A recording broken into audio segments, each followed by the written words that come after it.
evening, Grafton. Welcome to the Grafton School Committee meeting for November 30th, 2021. I'd like to wish those who observe Hanukkah a happy Hanukkah tonight. We'll open the meeting with public comment. Is there any public comment in the room? Seeing none, we'll move on to general business, GCTV intern introductions. Bob, you want to bring your crew up here? Grab you another chair. I'm gonna be over here. Oh, it's gonna be tricky. I have to get my camera shut. Oh, there we go. State your name and address, please. No, I'm kidding. You don't have to Bob do that. DeToma, Grafton TV, 26 Providence Road, right down the hill. Recently, we met with the select board to introduce our interns at Grafton TV, so it was only right and fitting to come up here and introduce them to the school committee. So on my immediate right is Sophia Kling. She hosts the bus stop weather that we do. In the middle is Cadence Tucker, who has an interest in film. And on the far right is our newest member, and she's Maddie Otis. And they're ready to answer any question you can think of. Welcome, ladies. Can you just tell us quick what years you are? I'm a freshman. Freshman, I'm a junior. junior, I'm a junior as well. junior. Awesome, great. So you'll be hosting bus stop weather for years to come. Yep. That's great. I love bus stop weather. That's my favorite thing. So I'll open it to the committee. Any questions for our interns? Sure, I have some questions. Go for it, Laura. What got you interested in doing film and production work? And what do you think you're going to do after if you find that you like this internship? And you can all answer that if you would like. So yeah, I do more of like the public speaking kind of, not really into the production, but I think it's really good for me. It's good experience to be able to have just like practice and like for public speaking and all. It's just a good practice, I feel, for me. I got into it like over COVID and stuff. I kind of like always loved movies, and that was a big thing in my family. And I forget exactly like how I came up with the idea of like doing this, but hopefully like I'm looking into colleges with like film programs and stuff, so that's the goal. Yeah, similar to Cadence over COVID and a little bit before. I've always kind of loved film and writing, and I found a really good passion for writing and like film production over COVID, and I heard about this through Cadence, so I've also been looking at schools to kind of further that afterwards, but yeah. Nice. Great. Have you been able to do anything in Grafton High School with the? I personally haven't. Maddie and I are trying to start like a club for like mixed Mixed media art arts. club of like photography and film and music and Nice. art kind of. I like it. I like it. Awesome. Thank you. Well, I'm glad to have you here. And thank you for recognizing the school committee's importance, Bob. Appreciate that. So, I was just gonna say, like, good luck with starting the club, but if there's something that we can do to help you, just let us know, and I'm not sure what, but we could try. It's great. Don't Thank let you. those guys give you a hard time down there, okay? I'm usually down there every other week, so The guys like having them around. yeah. It brightens the place up a bit, you know. Looks like a great bunch. We look forward to seeing what you guys do. They work hard. They do quite a bit. So Good. that's great. Great. Nice. Awesome. Well, thank you for coming in. We really appreciate it. We love seeing you here, and keep in touch, okay? Thank you. Thank you. All right. Thank you Thank very you, Bob. much. Good night, Bob. Okay, moving right along to the technology report from Mr. Neil Trahan. How you doing, Neil? Good, thank you. Thanks for coming out. My pleasure. I appreciate the opportunity to update the committee on what we've been doing in technology. It's been a weird couple of years for everybody, and that hasn't escaped the technology department. So I have just a few slides. I'm happy to go through those for you. The first thing, I'd like to take this opportunity every time just to recognize my amazing, amazing team. Every one of them is instrumental in helping us operate every day. While everyone has their own area of expertise, we do a lot of cross-training. We make decisions together. And everyone covers for everybody else, so that if somebody's out, everyone takes vacations, we have those sick days. We try to make it seamless so that we don't impact the classrooms or the operations of the district. And I think they do an amazing job. And I appreciate the support of the committee and Mrs. Gasper and Dr. Cummings for helping me develop this amazing team. So I just wanted to backtrack a little bit. It's been a year since I've been in front of you, and just talk about kind of all of the big things. There's so much we do on a regular basis. I actually sat with Mrs. Gasper today and we looked at some of the tech support ticket emails, and she'll attest that we had like 6 of them within 5 minutes. So we're doing a lot of repair in the classroom, projector bulbs, password resets, helping parents. We're doing a lot more with Power School Parent Portal now. And the regular maintenance of apps and things on the Chromebooks and the iPads. But some of the bigger things that we've tackled in the spring and the summer, we went back to MCAS, computer-based testing, which revolves around the technology now. So the whole team is involved in the testing. For the first time, we collected Chromebooks from the 8th grade students. That was our first time this spring. So it was. It's certainly a learning curve, and we'll get better at that. Every year, we collect iPads from seniors. For those who want to, we sell them at fair market value to them if they have a lot of them like to keep those. We set up and distribute iPads to the incoming 9th grade. That starts really early in the spring. We actually start setting up very, very early in the spring because there's 250 iPads to configure. For students, and then we start at the end of July with the distribution, and days happen right out through the end of August, with the last day of distribution being the first day of school for some students. We set up and distributed Chromebooks to our incoming 6th graders at both North Street and Millbury Street. We update, clean, reconnect all of our labs, classrooms, and office technology, including computers, projectors, document cameras, and anything else that lights up, flashes, beeps, turns on, uses a battery, or plugs in some way. Right? We do that.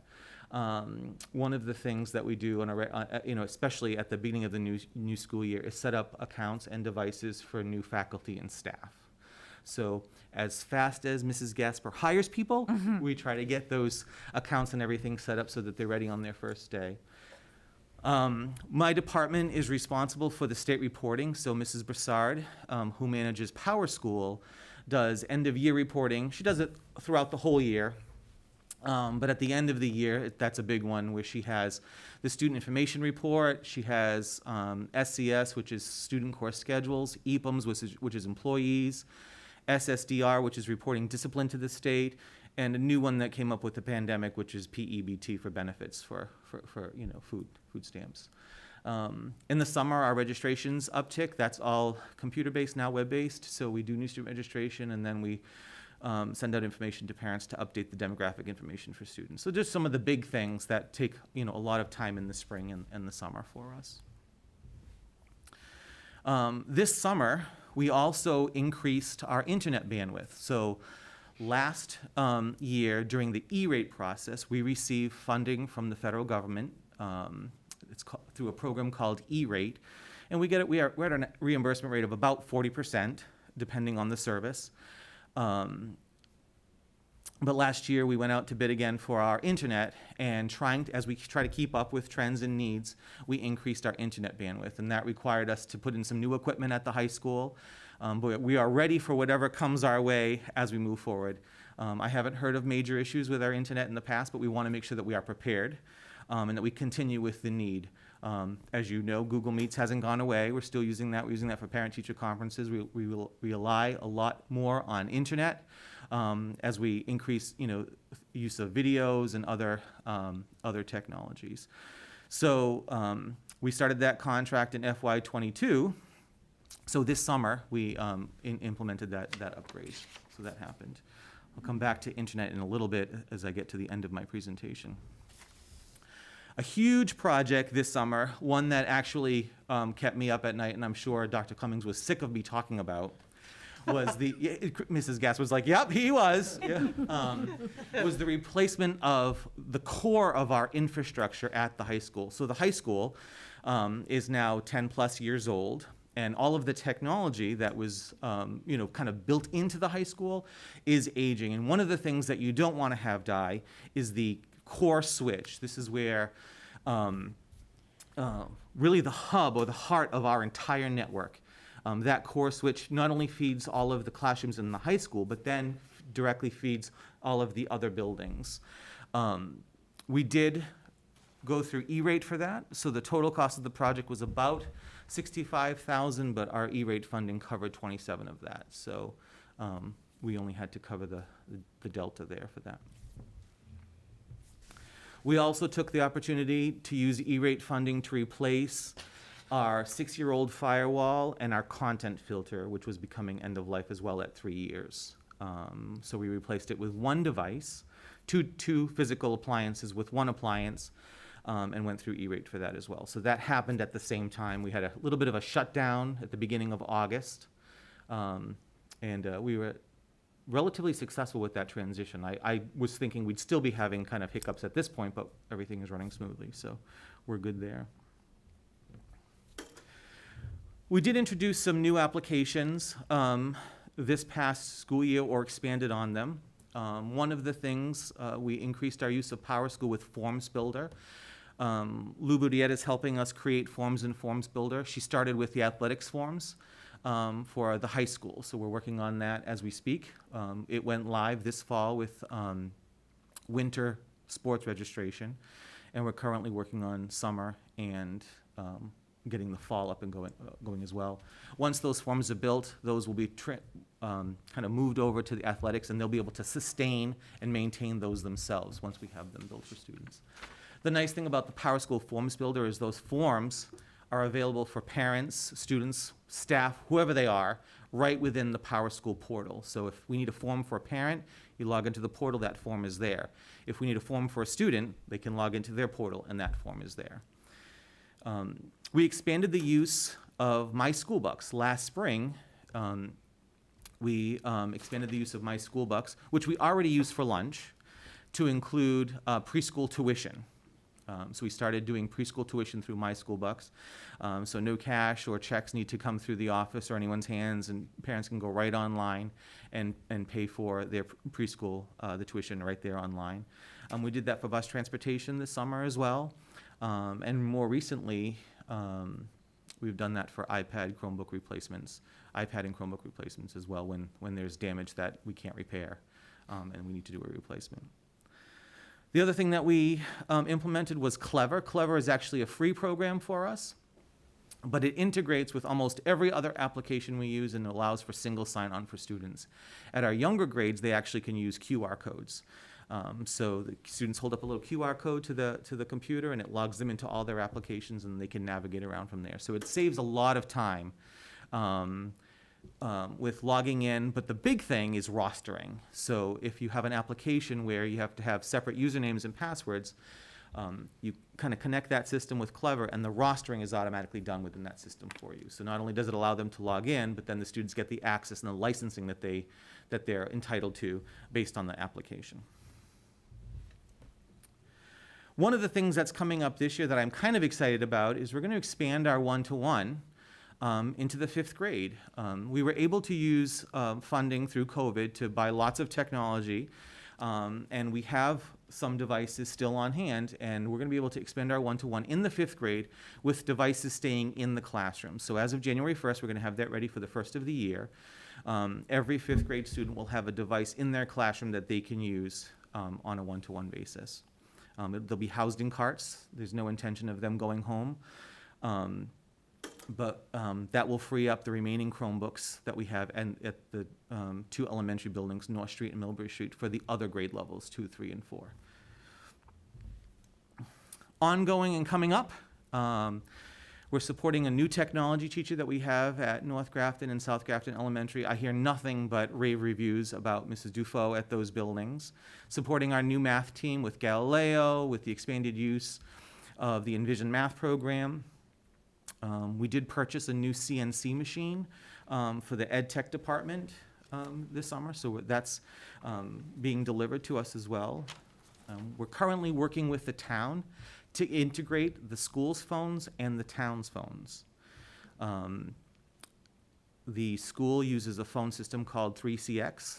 The town piggybacked off of the old phone system that we had at the high school. With the building of the library, they purchased the same phone system that we have, and we're going to bridge the two. So we'll actually act as one big phone system. The nice thing about the bridging, them having their own and our having our own, is if there's failure, we can piggyback off each other, and so that no school is down, or the town isn't down as well. And you can dial, if you're at a town building, you can dial a 4-digit extension to get to the school and vice versa. So we're working on that as we speak. We just finished the November MCAS retest. A shout out to Jason Cody at the high school, who dove right into the MCAS computer-based testing.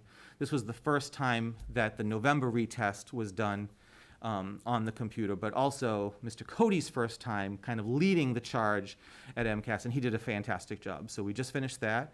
We've already begun planning for our spring MCAS administration. I meet every November, early November, with all of the principals where MCAS takes place, and we kind of get on the same page with planning and setting up and training and support for the MCAS. So we're already in the process of doing that. Next week, I begin the scheduling process with the middle school and the high school for next year. So that's a long process. We start that next week. Again, we're expanding our one-to-one. That's coming up. We purchased a program called SMORE. It's newsletters that our principals can use. Our purpose or our intent is to kind of not just streamline, but bring some consistency into how the buildings are pushing out information to parents using the same platform, and making the newsletter component a little bit more user-friendly for parents of the community. We are already planning and ordering devices for 22, 23. I don't have to tell anybody about supply shortages. We have no intention of having anything that we need in the tech department being stuck on a container and on ship someplace. So we are already ordering, we already have devices coming in, and we are already working on setting them up. So we anticipate that we're going to be fine with technology that we need. More importantly for me, or specifically, are the Chromebooks for the 6th grade and the iPads and devices for the 9th grade. And this week, actually tomorrow, I will start on E-rate for FY23. So getting the reduction in services and that whatever federal monies we can for equipment and our internet service as we move forward for next year. Can I stop you right there, Neil? Sure. What I want to do before we go into the budget is just kind of do questions about the report Absolutely. to start, because I've got a few. I think Laura's got some. I'm sure everybody's got thoughts and questions. We'll do that, and then we'll go to the budget. Is that cool? Whatever. Yep, Awesome. that's fine. Anybody have any questions so far? Rahul? I have a couple. First, Neil, thank you so much for the update. What is E-rate funding again? So when you pay your phone bill or your cable bill, you pay a charge to the FCC. That money is collected for schools and libraries. So schools and libraries can apply for that money to bring down the reduction on some of our bills.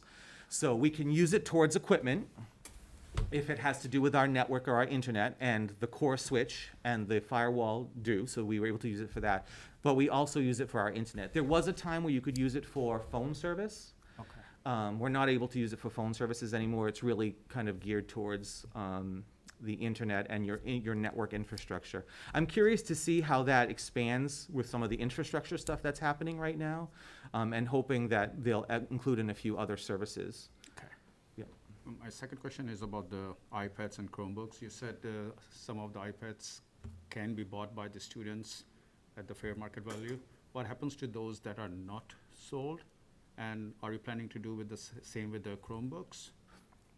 So the Chromebooks so I'm gonna answer those in reverse if that's Sure. okay. There's very little life to the Chromebooks by the time the 8th grade are done with them. If we give new Chromebooks to the 6th grade students, the end of life, they're pretty much on their last legs. If there's something we can save, we absolutely do. Sometimes we pillage them for parts. We always need keys for the Chromebooks. The iPads that we get back, we do use as many as we possibly can. In our elementary buildings, pre-K through grades 3, we still have iPads that we provide for the classroom teachers. And often those are the best ones that we get back are used for that. Others we do sometimes sell at fair market value to a company called Second Life, and they give us money for every iPad based on its how good it, they're rated. They rate them for us, Okay. based on quality and stuff like that. Thank you. Yep. Jen?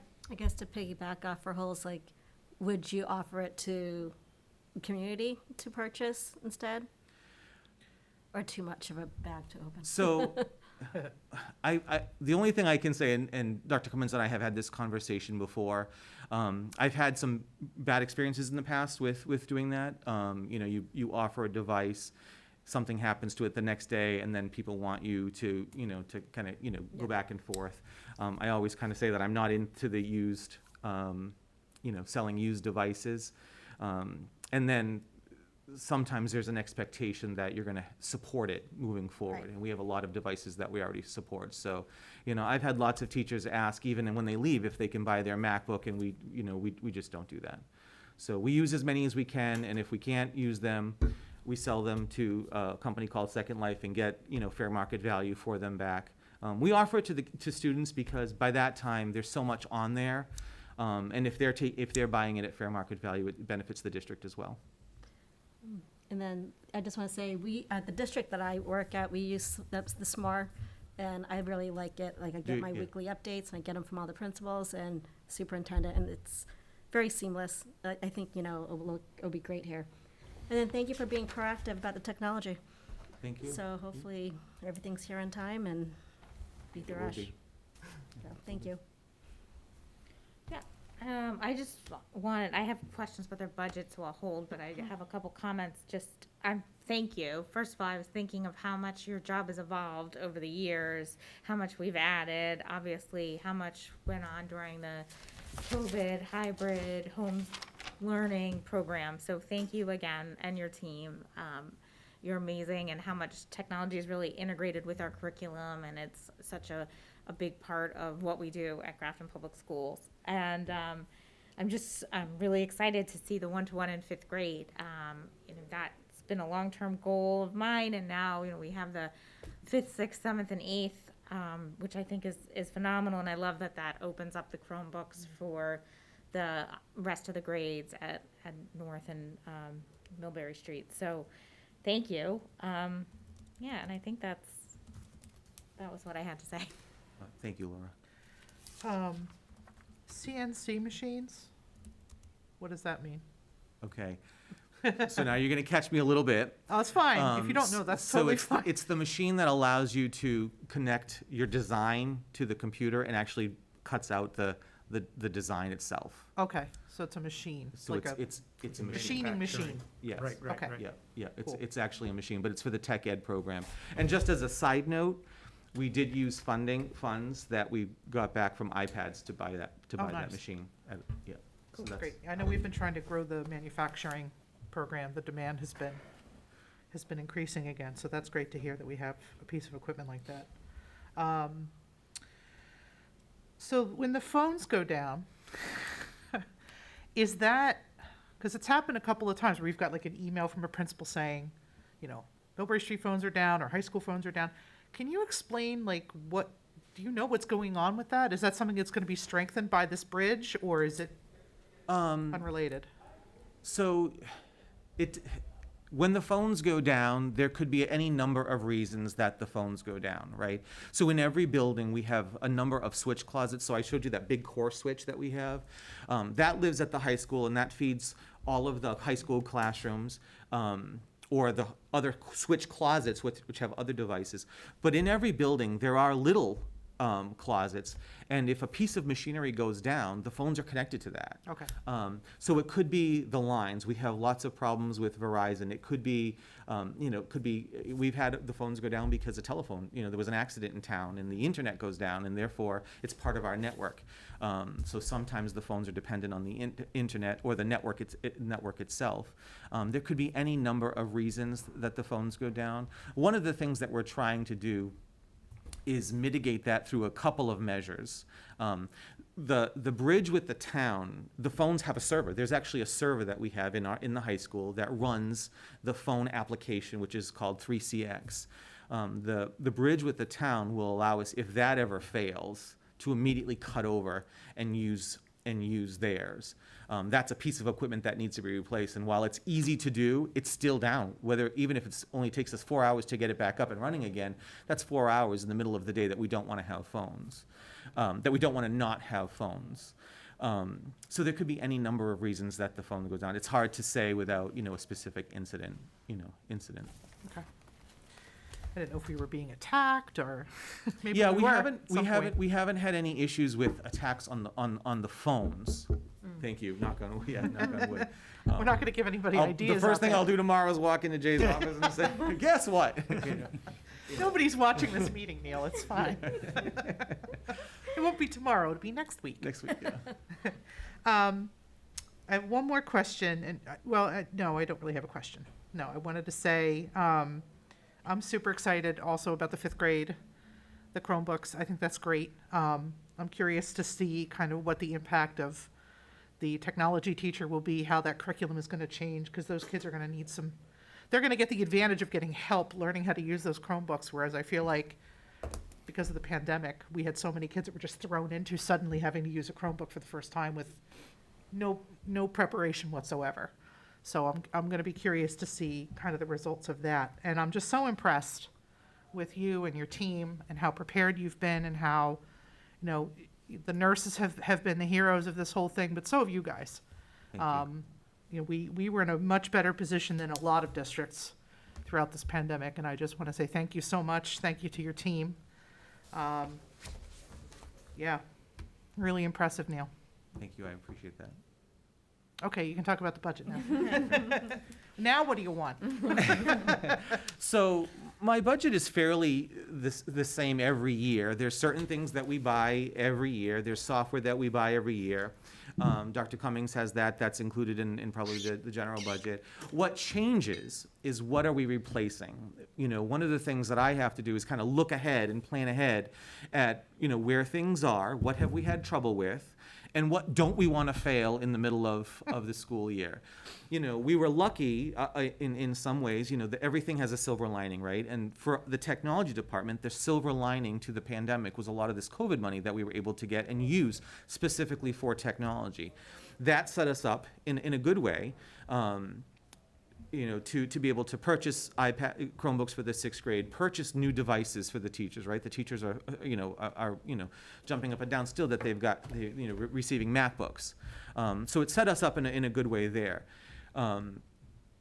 And we used the benefit of that last year to kind of purchase some big equipment. So replacing that core switch was a huge expense, right? Even though we had, the E-rate funding, we still had our share of that. So that's one of the things that we do. So as we move forward into this budget season, one of the things I just wanted to highlight were those things that are kind of big impact items in my budget that weren't included last year. Sometimes they're offset by things that we're not buying. Other times they're not. So for this will be the first year that we have to budget the new number for the Chromebooks for the 6th grade, right? So that is a $70,000, ticket that's hitting the budget for the first time. Even though we're 2 years into this now, right? The students that are now in 8th grade, got those, 7th grade got those Chromebooks when they were in the 6th grade. So we're a couple years into this, but this is the first time that number's hitting our budget.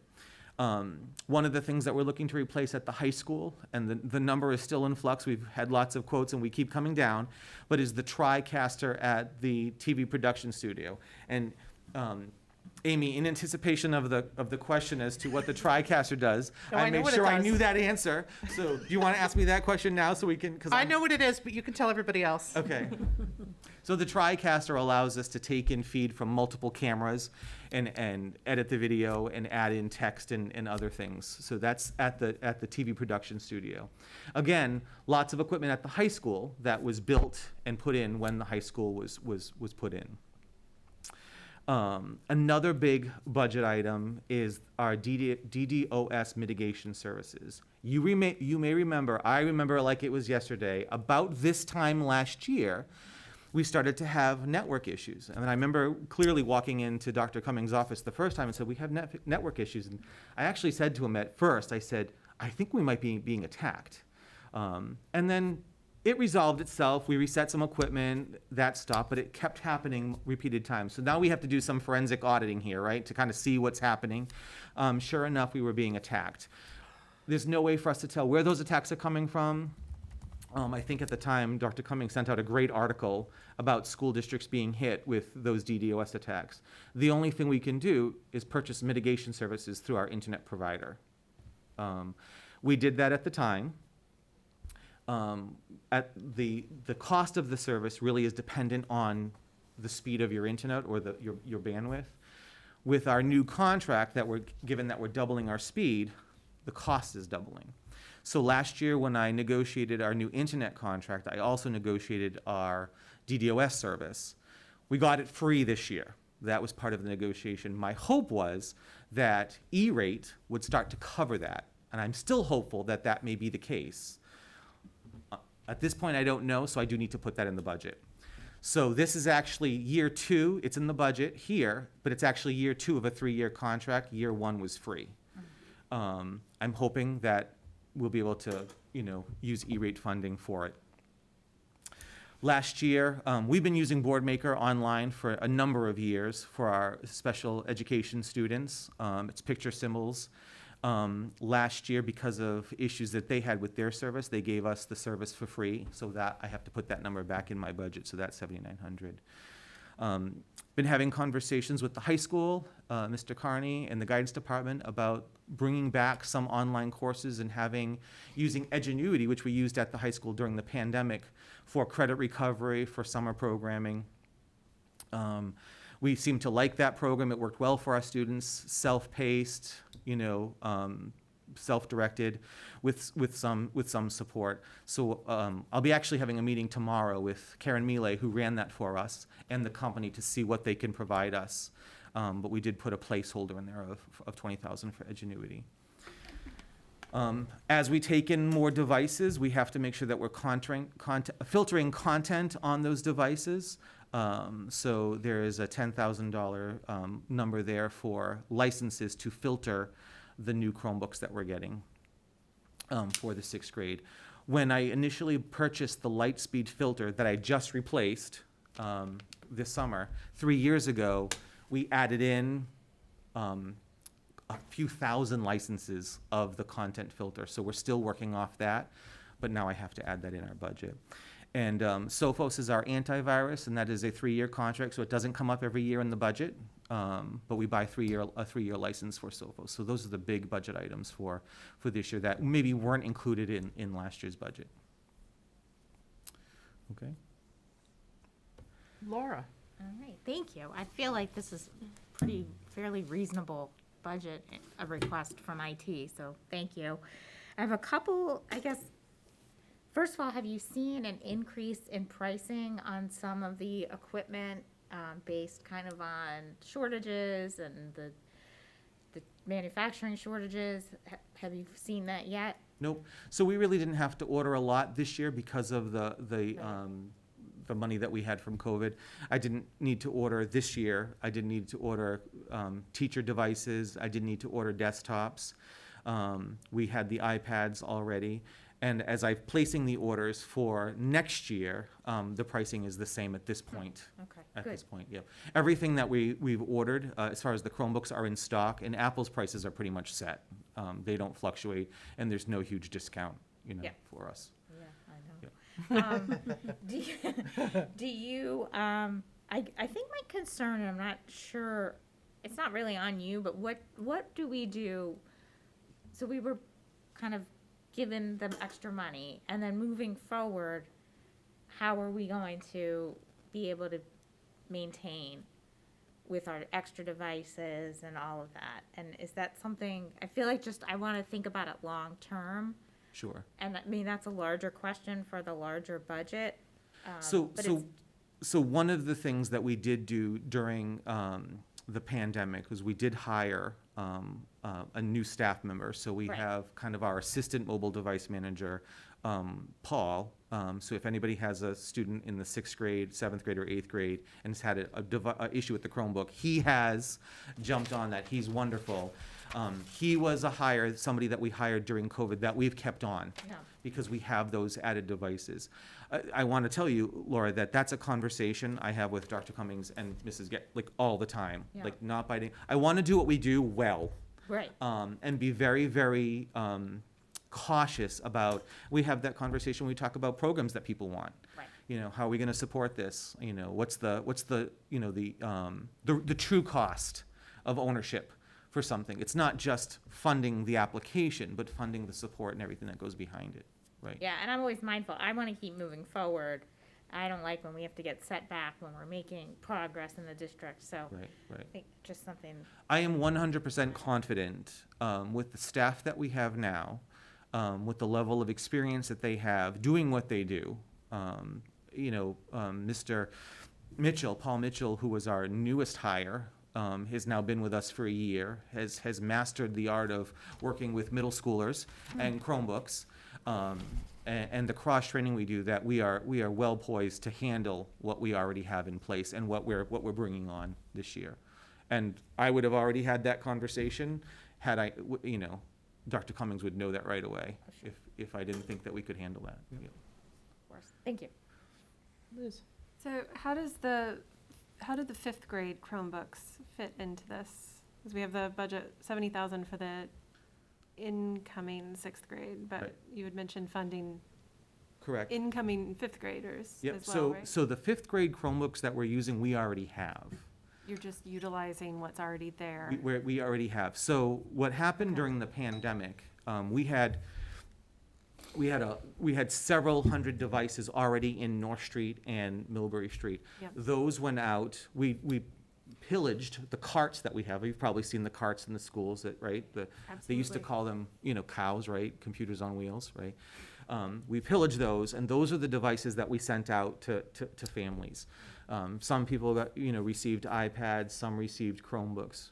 But we got COVID funding, and we were able to replace all of those cows with brand-new devices. So as of last year, there are 220 Chromebooks in carts at Millbury and North Street that are brand new. What we've done over the last several months is taken all the devices that we've received back and refurbished them so that those are the devices we'll be using in the carts for the 5th grade. Refurbished ones, okay. Yep. Thank you. Yep. So the only impact for the budget will be moving forward, replacement of devices in those carts, but not as a whole. I don't anticipate that we'll be saying, okay, all of the 5th grade needs to be replaced. It'll be devices here and there. But to Laura's point, that'll be something that going forward, we're going to have to look at, because all of these that we're putting in place, we're going to have to replace them every 2 or 3 years or so, so. At some point, Yeah. yeah.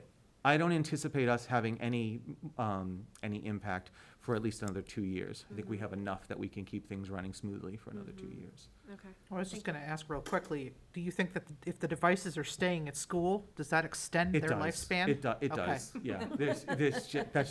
It's almost common sense, right, that they're not going back and forth in a backpack. We're not, Getting know. dropped down the stairs. Bouncing on the bus. all of those Throwing things. as a Frisbee. Right, I've actually Better not seen be that. doing that. Like I yelled at a kid. Did for you? that. You Yeah. should, yeah. yeah. They were playing Frisbee with the Chromebook. Regular charging, Yeah. Yeah. a consistent home, I'm hoping that one of the first things that we do with the 5th grade is talk about the kind of the care and feeding of the devices, Yeah, that's a so, great idea. yeah. Like I said, we kind of threw in these kids to, here's a device, take it home and use it for school. And they weren't really trained or prepared in any way. Correct. So I hope that we're able to prepare them better. I like the idea of care and feeding. Here's your cow. Yeah, This is how you take care of cow. right. correct, yeah. Plug it in every night. We've even, you know, shown kids how to walk with it across the classroom, Yeah. right? That we're not tucking it under our arm, Always it's done two that. hands, it's right, we never walk with it open, all of those things. Yeah, right? We no, do- that's great. We do talk about that, yeah. But you can't walk around like this? No, we shouldn't, yeah, Oh, we shouldn't. sorry. Jen, go ahead. So I know you said this is just like a snippet of, I think, what your budget is. And I remember in the past, your budget would be like 300,000, or are you getting everything? What are we not seeing? Like, how much are we not seeing? I can send Dr. Cummings has the whole technology budget. I wanted to, because it was tied in with the bigger kind of update, focus on the big items that were impacting the budget. And that's so that everything else is just things that we do Every year, yep. Again, the iPads, the cases, you know, all of the services that we have, all of the software that we have, all of that. You know, there's minor increases to all of those, as there are every year. But these are the big kind of, I don't want to use the word budget busters, but, you know, the things that are outside of the norm. outside of the general, right? 2 questions. Can I go now? Yeah. All right. Do you anticipate that 70,000 is going to be a yearly thing then, moving forward? It absolutely will, yes. Okay. Yep, just because we wanted to- will need to, so, kind of one of the reasons I like our model with the 5th grade on the cart. I don't know, we've actually had this, Dr. Cummings and I had our mobile device manager, Mr. Cardinal, kind of sit with us and talk about Chromebooks versus iPads.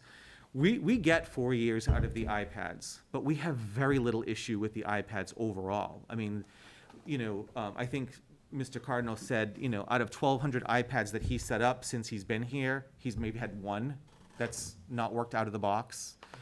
Chromebooks are a little bit different. And I don't think we would get 4 years of life with the Chromebooks going back and forth to home. I think we're going to struggle getting to the 3 years when we see that first 6th grade who got brand new devices kind of end in 8th grade. I'm hoping we can make that 3 years. So I kind of like the model of having 5th grade on the cart in the classroom. They stay there, but then they get that device, that brand new device in 6th grade, and it goes with them 6th, 7th, and 8th. Because I think we can get that 3 years of life. But that means that every year we have to budget, you know, a number for the replacement or the distribution of devices for that 6th grade class. Do you need to add in some money, do you think, to cover the cost of having to replace some of those 8th grader Chromebooks next year? 'Cause next year would be the year, correct? Yeah, I think we have enough. Okay. I think we have enough. I think we have enough with, you know, right now we have the spare devices. Okay. You know, again, the silver lining of the pandemic to help us kind of ease into this and get our feet wet and how this is going to work. And I'm hoping, my goal is to not replace all of the 5th grade Chromebooks at the same time. So, you know, in subsequent years, that number might be a little bit higher because we're going to add a few devices for the 5th grade carts, but not all at once. Right. If that makes sense. I just know that my 8th grader had a device that needed to be replaced this year, and she'd had it for a year and then 3 months, not even. And then it just decided it didn't want to work anymore, and it was, Yeah, and I don't know the specifics about that particular device, No. but typically what will happen is that Mr. Cardinal and Mr. Mitchell will get that device up and running again. They'll get that device. oh, they'll get okay, that so they device didn't function- just, Oh, okay. no, it doesn't get, no, it doesn't get tossed. No, But we- because she can't wait for it to be fixed, she just gets a new device and then keeps going, and Correct, that's what Okay, that's I what we, get it. that's what we did. that sounds We don't good. want to impact the classroom or the students' productivity. Galileo, that's not in your budget. Would that go in a different That'll be line? in curriculum. That'll be curriculum. Okay, Yep. thank you. We do interact with Galileo, so that's actually one of the big reasons we moved to Clever real quickly was the rostering in Galileo, so that Clever connects with Power School. Students are scheduled with teachers in Power School. Clever pulls that information and pushes it to Galileo so that it's a seamless login. Perfect. Anybody else have anything for Neil? Liz looks concerned. No, I'm No? just shaking my head. No. You're staring at Okay. Like I was I trying to should- read your eyes. Like I and I'm should be asking something. No, not at all. Well, you all know Neil's email address if you need to Happy ask him to a question. happy to answer any questions or have you visit anytime or show you anything that you wanna see. Again, Dr. Oh, I did have a question about the TriCaster. Is that going to fix the problem where the GHS studio can't talk to GCTV? Or is that a different piece of equipment altogether? I don't know that it's a different piece of equipment altogether. I think one of the things that we have to do is plan and prep a little bit better. I think you're specifically talking about town meeting and Or even just, a concert, putting a concert live on GCTV, we can't do that right now. yeah. It has to be recorded and then, Honestly, Amy, I don't know that that's going to fix that specific issue. okay. But I will be meeting soon. We haven't had any luck getting something scheduled, but with Mr. Broussard from the town, Mr. DeToma, our GHS TV production teacher, Mr. Walsh, to kind of come to our facilities director, use of facilities coordinator, John Oren, who works in my department, but also kind of takes care of the auditorium for us. We're going to kind of come together and talk about how we can better plan and prepare for those big events and test ahead of time and work out any of those details. So That sounds awesome. that's a meeting that is already in the works. We're planning for. It's great. Thank you for being proactive once again. Well, that's all I've got. Anybody else? Jay, you got anything? No, thank you very much, Neil. Thank you. Thank you Thank so you, much. Neil. This was Thanks so much. thorough. Thank you. Thank you. Great. It was great to see you again. Thank you. Have a good night. Happy holidays. Good night. All right. Well, I learned a lot. Thank you, Neil. What? I said, thank you, Neil. Oh, yeah. Now we've got a district update. Yep, I just have, well, No.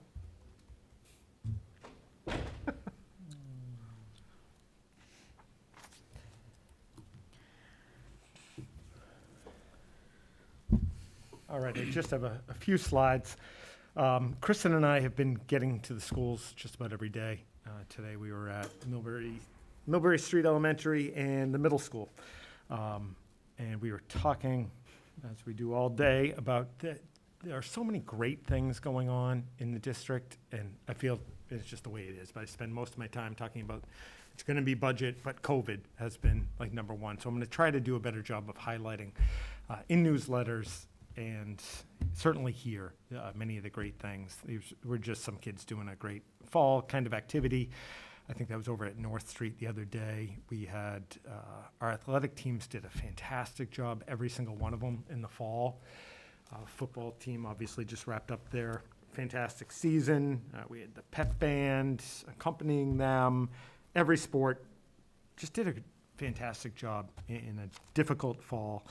Our drama department put on their fall drama this past weekend. I had the opportunity to go and see it Sunday, exceptionally well done. Maroska, who wasn't able to make it here tonight, was fantastic. The whole thing was just great. So a lot of fantastic things. Our robotics team, who we've talked about over the past few years, led by, or their advisors, Patty Renner over at GHS. They've got a whole section of the library that's become kind of robotics world. And year after year, they're just awesome. You go in there, they don't even look at you. They're so into their robots, and I don't know. I couldn't tell you what was going on, but it was pretty awesome to visit the other day.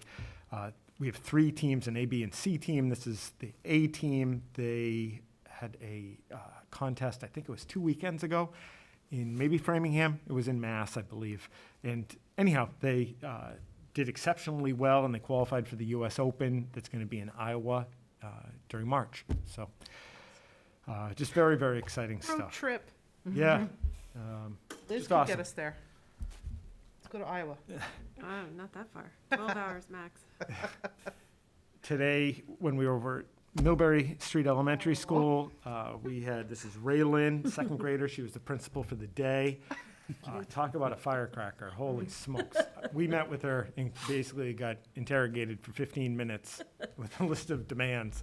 Nice. Longer recess. I forget what else. it What was. else? Said that was not responsible. Oh, yeah, she That didn't was- like that one. Right, her second grade friend said longer Yeah, recess, yeah. but she didn't feel that that was a responsible. Oh, my Yeah. goodness. Can we Suggestion. get her in Pretty- here? Pretty tough. On the right, that's her doing the morning announcements. She was helping Mrs. Wise with bus duty in the morning. Oh, my But it God. was just awesome. That's amazing. The whole thing was great.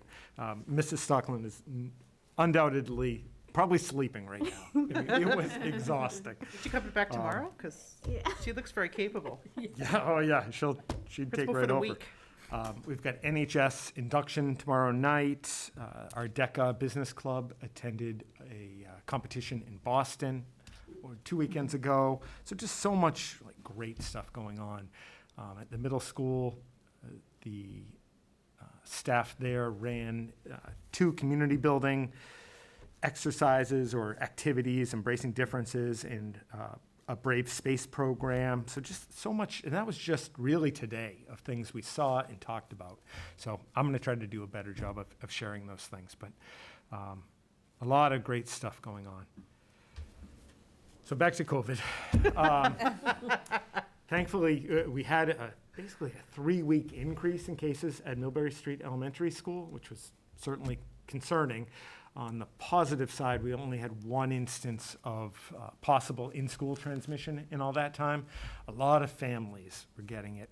I think we've done a nice job communicating to that community, and we're going to broaden this to the entire GPS community, but especially coming up on this time of year when people are going to get sick, like, kind of the regular flus, colds, et cetera. When in doubt about sending your child in beyond the conservative side. So once we kind of tightened things up, as of last week, that increase just came to an abrupt halt. I think we've had 1 case in over a week there. We are expecting an increase in positive cases post-Thanksgiving. I don't think that's going to shock any of you, and we've got the holidays coming up in just a few weeks. I haven't seen the numbers from today, but the last 2 days, I think it was 9 cases in total. Thankfully, because of the break, we didn't have any close contacts, so that helps, but it's definitely something that is very much on our minds, and we're talking about that on a daily basis. When we were over at the middle school today, we met with Jackie Davis, our nursing coordinator. We've said it a million times, and I hope we say it a million more, but our nursing staff could not be better. They've been just fantastic. Certainly as on top of it as any nursing staff I've ever experienced. We ran 2 very successful COVID clinics for the younger students at Millbury Street, and we also, that was a Tuesday and Thursday, the week before Thanksgiving, and Wednesday we ran a very successful, well-attended regular flu clinic, if you will, on that Wednesday. We'll talk about it in future agenda items, but we'd love to recognize our entire nursing staff on December 14th when we come together again. And then, any questions about anything COVID? Go ahead, Laura. I just want to say I love the great things. So keep it up. We will. It's They were easy to amazing. find. Yeah, It's- exactly. We have so many great things, and unfortunately, I think just the way the world works, sometimes we focus on the not so great things, and Yeah. there's just so many wonderful things that are going on in our district all the time, and I love that you included that. Thank Yeah. you. I wanted to ask a question about vaccination clinics. Is there a plan to do more COVID vaccine clinics? Are we going to wait and maybe do them in the new year, or? We may, I don't know. Okay. I'll put it that way. And my caution is I just don't have, I should have asked today when we were over at the middle school. But right before the Thanksgiving break, we were looking to partner with DPH. We had put in for participation in the mobile vaccination van. I forget how they name it, but they'll go to wherever your site is and put on a mini clinic, if you will. We also put in to partner for more typical, like what we did the week before Thanksgiving, with DPH to do the same exact thing again. I don't believe we've got confirmation on that, but that's our hope. And I wanted to jump to a completely different topic and just update the committee on where things stand with the GMS HVAC project. We talked a lot about that last year. We obviously didn't move forward with it. And then with the ARPA funds, it suddenly has a I think, a very good chance of potentially moving forward. Laura and I participate on, I don't know the exact name of it, but basically the ARPA committee in town to look at consideration of different projects that would fit under the umbrella of the American Rescue Plan funding. What we are putting forward from the school department as our #1 project is the replacement of the Grafton Middle School HVAC system. It's 57 years old. It's based on 11 units in the building that are not connected in any way, shape, or form. In a modern building like the high school, while it has many units, they're all interconnected. If one of those units was to go down for any reason, the other units are going to pick up the slack, essentially. That's not how it works at the middle school. It's, out of all the buildings I've been in over my career, there is not a school that needs a new HVAC system more that I've seen. We were there today, and it's just, if anybody has a doubt, I'm happy to bring them over to check it out.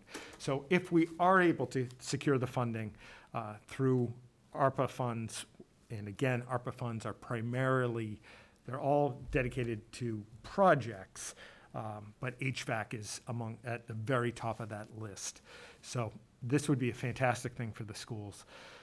The total project cost is around $2.2 million. We've already secured 2 different grant sources, a green energy grant of about just over $188,000. And both Evan Broussard and I have talked to Representative Meridian, and we are very, very confident that we'll have at least $100,000 in state funding, additional state funding, to be paired with the ARPA funds, which would therefore knock the total project number down to around $1.9 million. And the hope would be, if we do move forward with it, that the work would start in late spring, the heavy lifting over the summer, and we'd be good to go at the start of next school year. So we'll see, but the project definitely, I think it has life, and it undoubtedly has a great deal of merit. And I think that's all I have. I just had a question, this might be for Laura, but Yep. is it your sense that this committee is going to want to get to a final list before expending any of the funds, or is it possible that we'd be given the go-ahead? I think, so we had I'm going to talk about this in my member update. sorry, but we can wait. It's fine, it's fine, if you don't mind. We had a pretty good conversation. Obviously, nothing's been finalized. I've been fighting pretty hard for this. I don't think I'm the most popular member on the committee, but Jay is. So, they.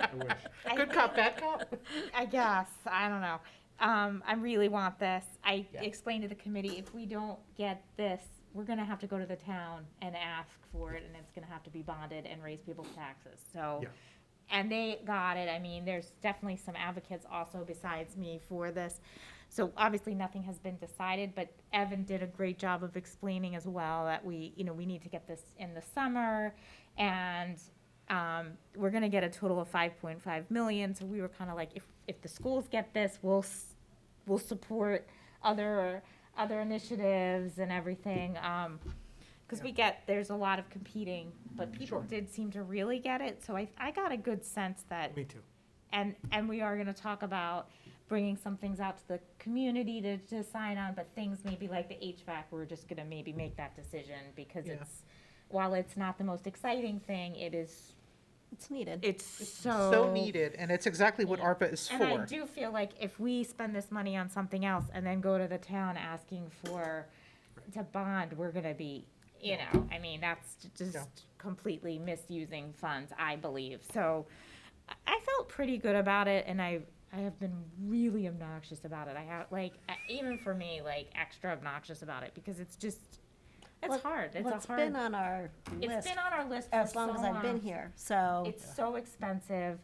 I mean, I think we actually all have children in the middle school. Not that would ever be a reason why I would fight for a project because of my own kids, but They're all gonna be out except for two. Yeah, but Yeah, you hear from I see it in my own Yeah. child getting, not he that. dresses in layers every day to go to school. Yeah, It's exactly. ridiculous. And like I said, I mean, we're worried about the health of the air quality and Right. everything. And the COVID school, really and it's- shined a light on it. So I do feel like the people on the committee, like they were definitely also jumping in and talking about it. So I felt pretty good about it. And we've been discussing it for years, I right? mean, for years. And even just the efficiency of it, the parts aren't even available, or they're hard, I don't know.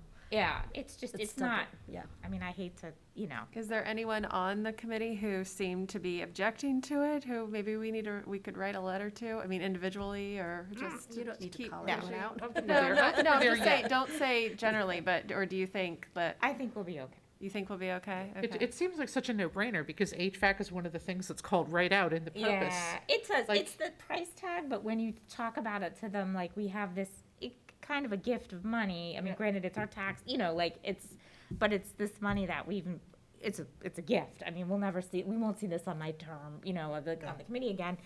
And the fact that we would have to go to the town, like, we have to get this taken care of. It's not gonna last another If- 10 And it's years. expensive too. It's not all the money To that we be able get. to pay for it without having to go to the town, Right. it's like I said, so I feel good about it. Obviously, nothing's been back. decided, Oh, yeah, so You go back.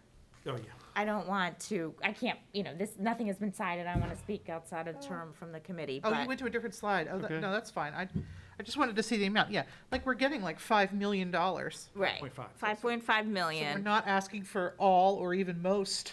No. So I think that this, this should be it. I hope so. Yep. I mean, it's Let just Let us some, know how we can help. yeah, nope, I think we're good, and Jay's Go done get a 'em. great job, and, no, I think I need to just, I'm very fired up about it. What? Sorry, where are we getting 5.5 million from? From the federal government as part of the American Rescue Plan. That's okay. this committee that we're Kind talking of about, the drafted. ARPA committee. Okay. They're deciding how to spend that money across the town. Okay, So we're asking, can we please have 1.9 million for this HVAC project? from the town. Right, Yeah. well, it is, Well, yeah, it's yeah. from the town, Yeah. but it's not from our Additional. local tax or state Yeah. tax. Okay. It's from, just to try to recover from COVID. Yeah. So I'll do a little bit more on Okay. my, but, yeah. That was a lot, sorry. That's okay. You can see why I'm not the most popular member on the committee. Jay, I have a quick question, not related to your, you can go back to your seat. Okay, I'm sorry. No, I think you should, I'm going back in 1 second. It's just a quick question about the lunch. How long would that be free? It's still free, right? Still Yes, free now. it's free for the entire year, and that's all we know at this point. Okay. I do So- think that there's some legislation in Okay. in the state to make it be a statewide. I only know that from Yeah. my job, but There has been a lot of I talk think about is it something being we should extended, advocate but for, because I do think it's a game changer for many of our students, so I would love to see us maybe support that if I can get more info. Sorry. I have SWEC next. yep, that one's really, you don't have to vote. Okay. Just for any new members, we definitely, it's fine. It's one of those things that I think got a little bit lost in the shuffle last year with everything COVID related, but state regulations require that any collaboratives that a district participates in, and for us, that's Aspen Valley Collaborative and Southern Worcester Educational Collaborative. Any district that participates in the collaborative has to report to that individual school committee on a quarterly basis and then provide an annual report from that collaborative. So going forward, on a regular basis, probably every other meeting, be just presenting to you. It basically, by regulation, has to appear, I actually have to give you the report, that's easy, and it has to show up in an agenda. Okay. And we send it off to the state, and it goes back to maybe 5 years ago, a collaborative, not one even in this area, and we had no affiliation with it, was found to be misappropriating funds, and there was just a great deal of controversy. So the state basically came out with this directive. So now that we're back on that track, you're going to see regular reports. We only have a handful of students who participate in the collaboratives. They're fantastic to be a part of in terms of sharing, professional development. Sometimes we can make joint purchases. If 6 districts were going to purchase from a given company, we can get a discount because of the collaborative. So they're basically win-win organizations for us, and they cost us a few $1,000s a year to participate in. Just with one student attending any of their programming, that covers the cost right there. How is the collaborative itself funded? Almost entirely through tuitions. Okay, So All right. we have, which I've bragged about countless times, we have fantastic special education programming. And we've built up programming internally where we're able to actually tuition students in. But if you're in a district where,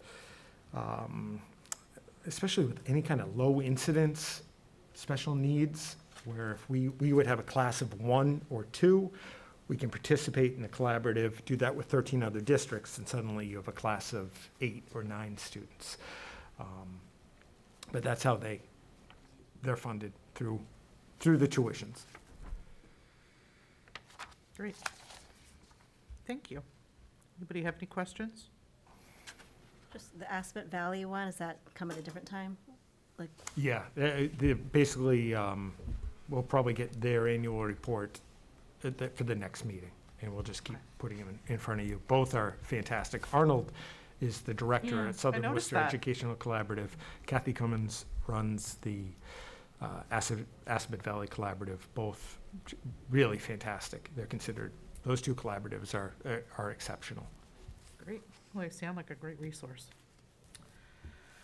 All right, that's it for you for now, right? I believe so.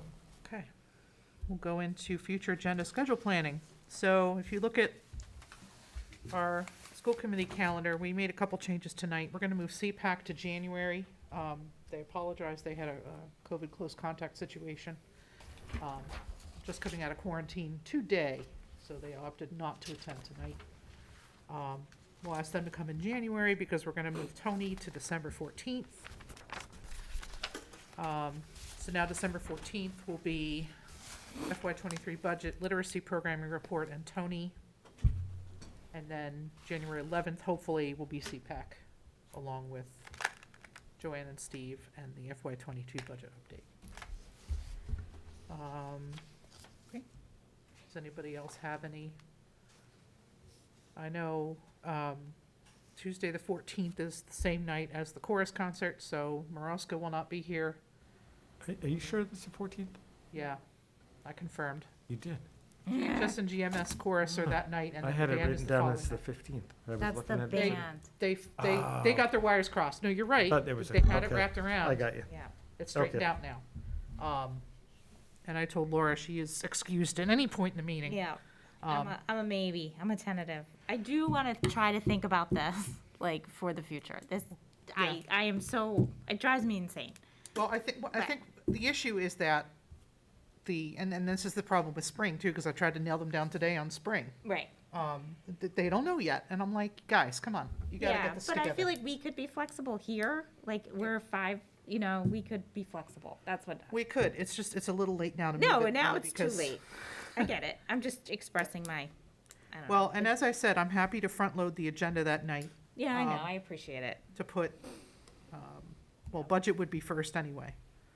Yeah, I appreciate it. It's fine. I mean, we won't meet again for a while. If we can try to, I don't know how to do it. It's come across all the time when I was, Yep. it's an issue. It's definitely an issue. But we've had conference, you know what I mean? I feel like we should be able to work it out. Yep. But maybe Well, not. I will say that I did look at next year's meeting calendar, the draft that we have that we're gonna see at a future meeting. And I looked at the open house calendar. We will not have that problem next year. So we will not have a conflict with our September meeting conflicting with an open house. Great. is Thank there you. a reason why we can't move it to the 21st, or is it just? It's Christmas week. It's tough. Like, my schedule is so tight between now and when the kids get out of school. Well, I that's couldn't, my entire life. Yes. there's just nothing I can budge. I mean, I couldn't even push this meeting to Wednesday. Like, it wouldn't, I could go to Monday, but Monday might conflict with another school concert. It's just that it's school concert week. Yeah. There's one every night. So, No, I mean, I'm flexible-ish. yeah, I'm Ish. just, it's tough. I'm not even gonna get to see the band concert because I'm going to see Genesis. When I bought the tickets, that concert was gonna be Tuesday. Right, but I feel like if I you had it all wanted to set. choose between your personal, this is like a Yeah, school this is a commitment school and commitment another, and that's all I I'm understand. saying. I Like, know. my personal life, I would like to see them nail these dates down at the beginning of the year. You know, that they're major events. It's like, you know, waiting to find out when the sports teams are gonna play. They have a schedule, you know, they follow it. Anyway. it's all good, and thank you for your flexibility, Amy, I appreciate it. Does anybody else have anything that they would like to see on a future agenda? And if it's something that you don't want to say right now, please know that you can always email me if you have ideas and things. We've been pretty quiet for a couple of weeks. But definitely let me know if you see things that are missing. Yeah. We do need to get back to strategic plan at some point. Strategic plan update after the holidays, maybe? Okay. That's not on, that was my fault. I meant to move it and I didn't. Okay. Move along. Approval of minutes.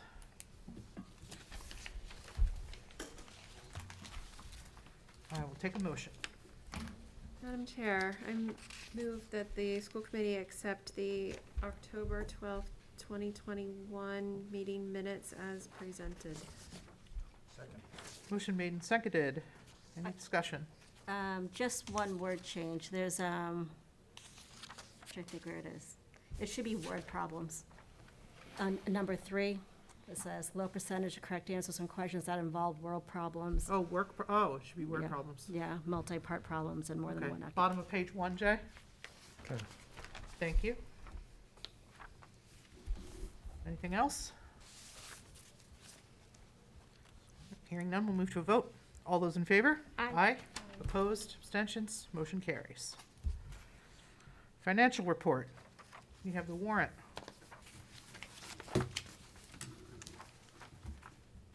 Madam Chair. Yep. I move that the school committee accept warrant number 22, effective date November 24th, 2021, in the amount of $390,495.17. Second. Motion made and seconded. Any discussion? Seeing none, we'll move to a vote. All those in favor? Aye. Opposed, abstentions, motion carries. Thank you. Madam Chair. What? Another warrant. There's another warrant? Oh, Another warrant. Two. oh, guess 22 and what? 23. What? I forgot about that one. Okay, go ahead. I move that the school committee accept warrant number 23 dated December 2nd, 2021 in the amount of $287,838.70. Second. Be effective as of Friday. Okay, I don't have it. That's why I forgot it. Okay. I just got sent today. Okay, motion made, Second. seconded. Any discussion? I will be abstaining on this because I clearly missed it. All those in favor? Aye. I'm abstaining. Okay. Motion carries. I had both, I gave you one, Oh, oh so I no. shared, so I Oh. had that one, but yeah. Okay, that's why. I was I like, wait a shared, minute. yeah. Okay, well, there you go. Now you have a set. Good. Preliminary fiscal, there's not a third warrant, is there? No. No, just the two. Okay. Fiscal year 23 preliminary budget. Ooh, Kristen. Well, in case you have questions. Oh, we're gonna have questions. Fear not.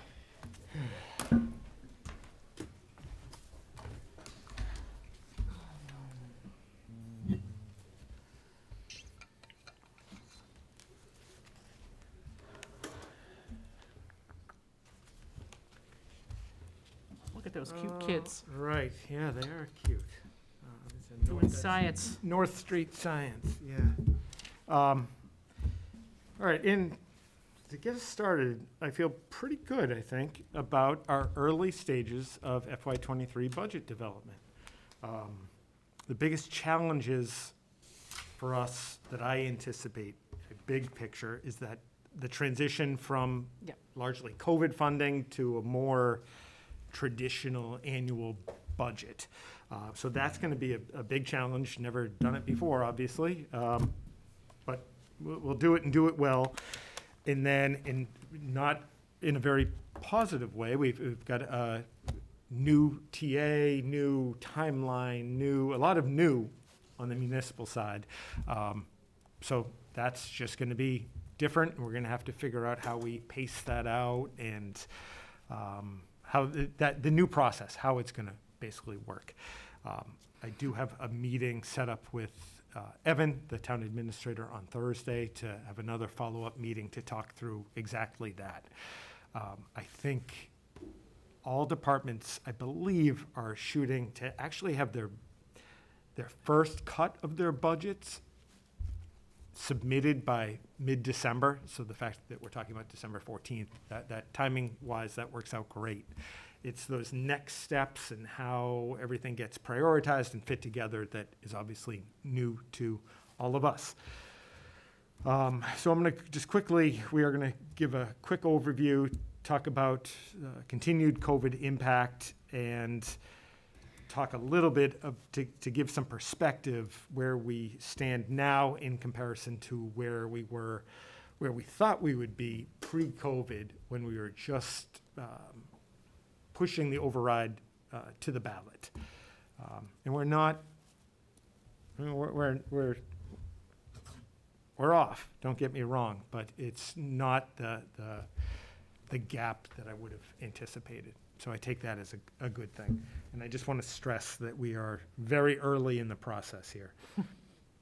So right now, as it stands, and this number is going to change. The preliminary budget for the schools is at $42.4 million. It's November, almost December, as you heard Neil talk about tonight. He's on the positive side. I forget what the application was, but Edgenuity, he's in constant talks with them to decrease their numbers for whatever that product is for next year. So we have that going across the board. We're working with French River on looking at purchasing our school supplies very differently. If that comes to fruition, this number goes down. We could have some tuitions that, especially out-of-district tuitions, that could definitely, every year, they're going to pop up between November and the end of the school year. That's going to make the number go up. So this is by no means, this is a first cut, 42.4. Pending, we have town funding. That's, in a typical year, I would have a rough number in terms of what we'd expect from town funding, and I don't have that yet. It will come. I'm not too worried about it, but we would typically have that by now. So we don't have that. At this time of the year, we never have the FY23 state budget, although we would have at least more of a sense of how things look in terms of the state budget. We've definitely got, in a positive way, the potential for additional federal funding. We talked about the ARPA funding for capital project-based opportunities. The same issues that we talk about struggling with, you can magnify those by 10, by 100, by even more in some of the big urban districts. When we get to nursing staff, that's not going to be a problem or a challenge unique to Grafton in any way, shape, or form. So as big of a challenge as that is for us, it's definitely everywhere, and in most cases, it's a greater problem. In grant funding, I haven't heard that our entitlement grant amounts are going down. We're hoping they, at the very least, stay stable. So a lot is pending, more than usual. So I'm going to go over some potential additional positions for FY23. As you already know, we have contractual increases across all 5 bargaining units. We negotiated last year, so this year we're off and running. That was a huge question mark for FY22. Right now, we're not planning to add any additional paraprofessionals. What we are actively working on, or continue to work on, is actually decreasing the number of student-assigned paraprofessionals just through planned phasing out as students get older of 1-to-1, maybe move to 1-to-2, and eventually fade off. We'd like to actually redistribute as many of these paraprofessionals as we can to kindergarten. We would love to have a dedicated paraprofessional in every kindergarten class. I'm pretty confident that we'll get there, but that's a big challenge for us and has been since last year, maybe even the year before that. And we're going to talk about maintaining COVID nursing levels. That could certainly change. It could get, I hope it doesn't, obviously, but we could need even more COVID-related nursing. But those levels are high. We're transitioning out of having COVID monies. Like last year, we had those monies that could pay for those additional nursing positions. We now have to, unless something changes, absorb that cost into our regular budget. And we're talking $250,000. That's significant. We're going to have to absorb PPE. If things don't change for the better pretty dramatically, we are going to have to invest in more filters for the air filtration system that we have in all of our learning spaces. So those kind of carryover costs are much like the tech costs that came up earlier. We made investments, needed investments with federal monies, and to some degree, we're going to have to carry some of those forward. We don't know yet what the summer programming is going to look like. Things are starting to settle down in terms of what our ability to identify what student needs are. But we certainly have social, emotional, like mental health issues. We're going to have literacy and math supports that are needed. We are most likely going to continue to have some remediation programming that's needed. And what staffing requirements and needs that correspond with those needs, we just don't know yet. So that's something we're obviously very, very focused on. In terms of budget assumptions, we're assuming level Chapter 70 funding. That's essentially state funding for us. We're hoping we don't have a reduction in federal grants that we receive. We are assuming at the very least that we're going to need a carryover of the nursing staff. That's at bare minimum into FY23. We're hoping to have stable special education and out-of-district rates, but that's right now things are looking very good, but it wouldn't surprise me at all if I come back in 3 months and we have 3 maybe move-ins or unexpected changes to that. And I'll talk about it a little bit later, but we're expecting a slight circuit breaker increase. I think it's 56,000 this year. You may remember that was part of, actually I'll just skip to it now. Part of the Opportunity Act. It seems like forever ago, but we talked about this and how much it was $1.1 billion going into the schools, but phased in. And as I'm sure you recall, the impact is very minimal. So for FY23, we'd see an increase of about $52,000, which in a $42 million budget obviously doesn't move the needle much. In terms of variables, we've touched on most of these, but is there going to be any additional federal funding? Right now, the majority of the talk that is out there is around projects like the HVAC project at the middle school, around capital, ventilation, heating, that type of project. Very little about funding that will help support the continuation of nursing or additional staff for remediation. Basically, very limited talk about educationally dedicated staff monies. I already talked about the town and state funding and the entitlement grants. I touched on special education costs, and again, the staffing needs and what we just have to do and those corresponding costs and who covers that. The Buy Next Now tests, those have been provided to us. Is that something that over time, if those continue, does the district have to pick those up? They're all big ticket items. So any change positively or negatively has a significant impact on us. Our central cost drivers that we anticipate are around that nursing staff that I talked about. So just in personnel, just over $200,000 if we maintained the additional staffing into FY23. PPE, the additional filters, any of those non-personnel drivers are conservatively 100,000 in total for FY23. For requested new positions, right now we have 6 positions basically on this first cut of the budget. The first 4 are essentially have-to-haves, where just the way the numbers have rolled out as students move up in a grade in FY23 in terms of numbers of students and placements. We are going to need 2 special education teachers, one at the high school and one at Millbury Street. We are going to need a general education grade 2 teacher at North Street Elementary School. So we've got a relatively small first grade, moving up, being backfilled by a significantly larger grade 2.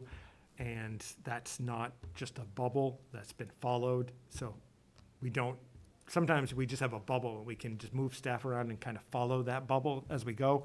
That's not the case next year with grade 2.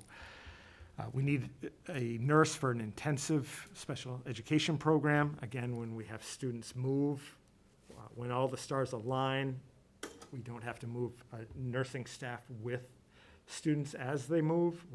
But in this case, with the students moving next year, we are going to have to add an additional nurse. At the high school, we have prioritized an additional arts teacher, most likely focused on drama. At the high school, when we met with Kevin Carney and the administration at the high school and the high school staff, definitely a long-standing area of need that we've just never been able to get to is being short-staffed, essentially, in the area of arts. Therefore, we have many students who aren't getting their choices in terms of electives and are by default taking PE, for example, numerous times. We would very much like to expand our offerings in the arts at the high school. And then lastly, we'd obviously love to add a K-6 curriculum director. We shifted this year. We aren't filling the assistant superintendent position dedicated to curriculum and learning. Instead, we have shifted that position into a grade 7 through 12 curriculum director. It's only been in effect for maybe a month, and it's already been fantastic. That one overarching position simply just could not get to the 13 grades that we support in all the different curriculums. So by default, Kristen and I have essentially been picking up that K-6 curriculum director position. Obviously, we rely heavily on our teacher leaders and the principals and assistant principals at the schools. We're making it work, but that position would obviously add a tremendous amount of value to the work that we're doing on a daily basis. So those are the central drivers. Obviously, we talked about technology. That's always a big one. All the normal ones, if you will, that we'll go over on the 14th in terms of cost centers. But new personnel is truly that. It's unique and new to the FY23 budget. And then I think lastly, I wanted to give a little bit of perspective. So right before we jumped into COVID world, we had meetings throughout that year and talked a lot about an override, putting it on the ballot, and then if we were to be able to secure an override, what is the potential spending? Like, how would those monies be spent over the next 5 years? Obviously, we've had a massive curveball thrown our way, but this is from one of the presentations leading up to the override, where that need was identified to be $41.3 million. And as you'll recall, I'm talking about right now with this first cut being at 42.3. So being $1 million off, believe it or not, on a first cut isn't, I would have guessed it would have been 2 or 3 million, to be quite frank with you. And that's including PPE, the nursing staff, the new positions.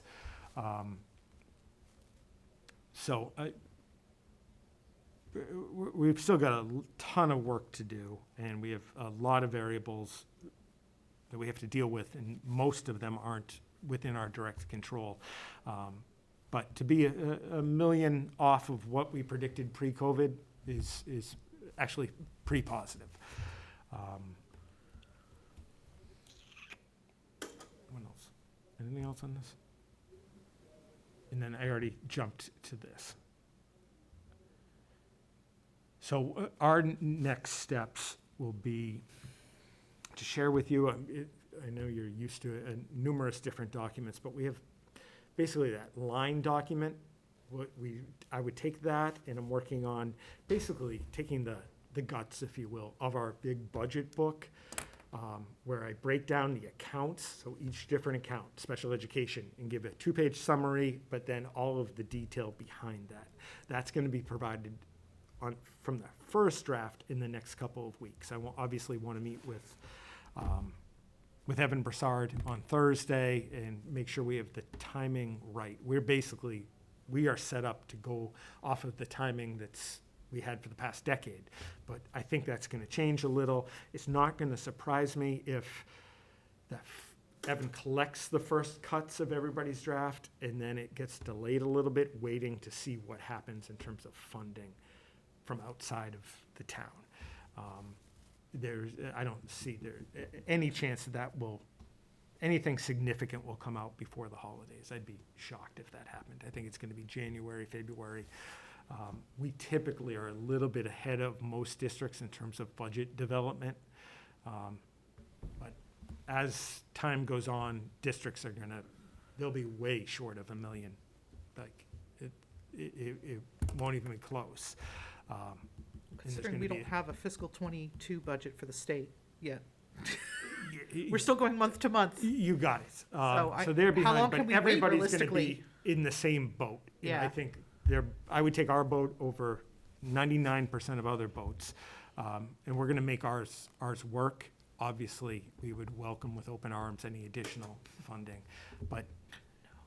and I haven't had this discussion with Evan, but I know I can't see how he wouldn't be challenged by trying to figure the same thing out on the town level. And we can take any questions. This is very well done. Well, thanks. Thank you. Very clear, and I know it's a first pass. Questions? Jen? So I see like it decreases to 3.92, 3.79 in future years. Is that because of the additional like state funding that we're getting later, or is there, Some of it was state funding, some of it was at the time, again, pre-COVID, that we had different personnel built in.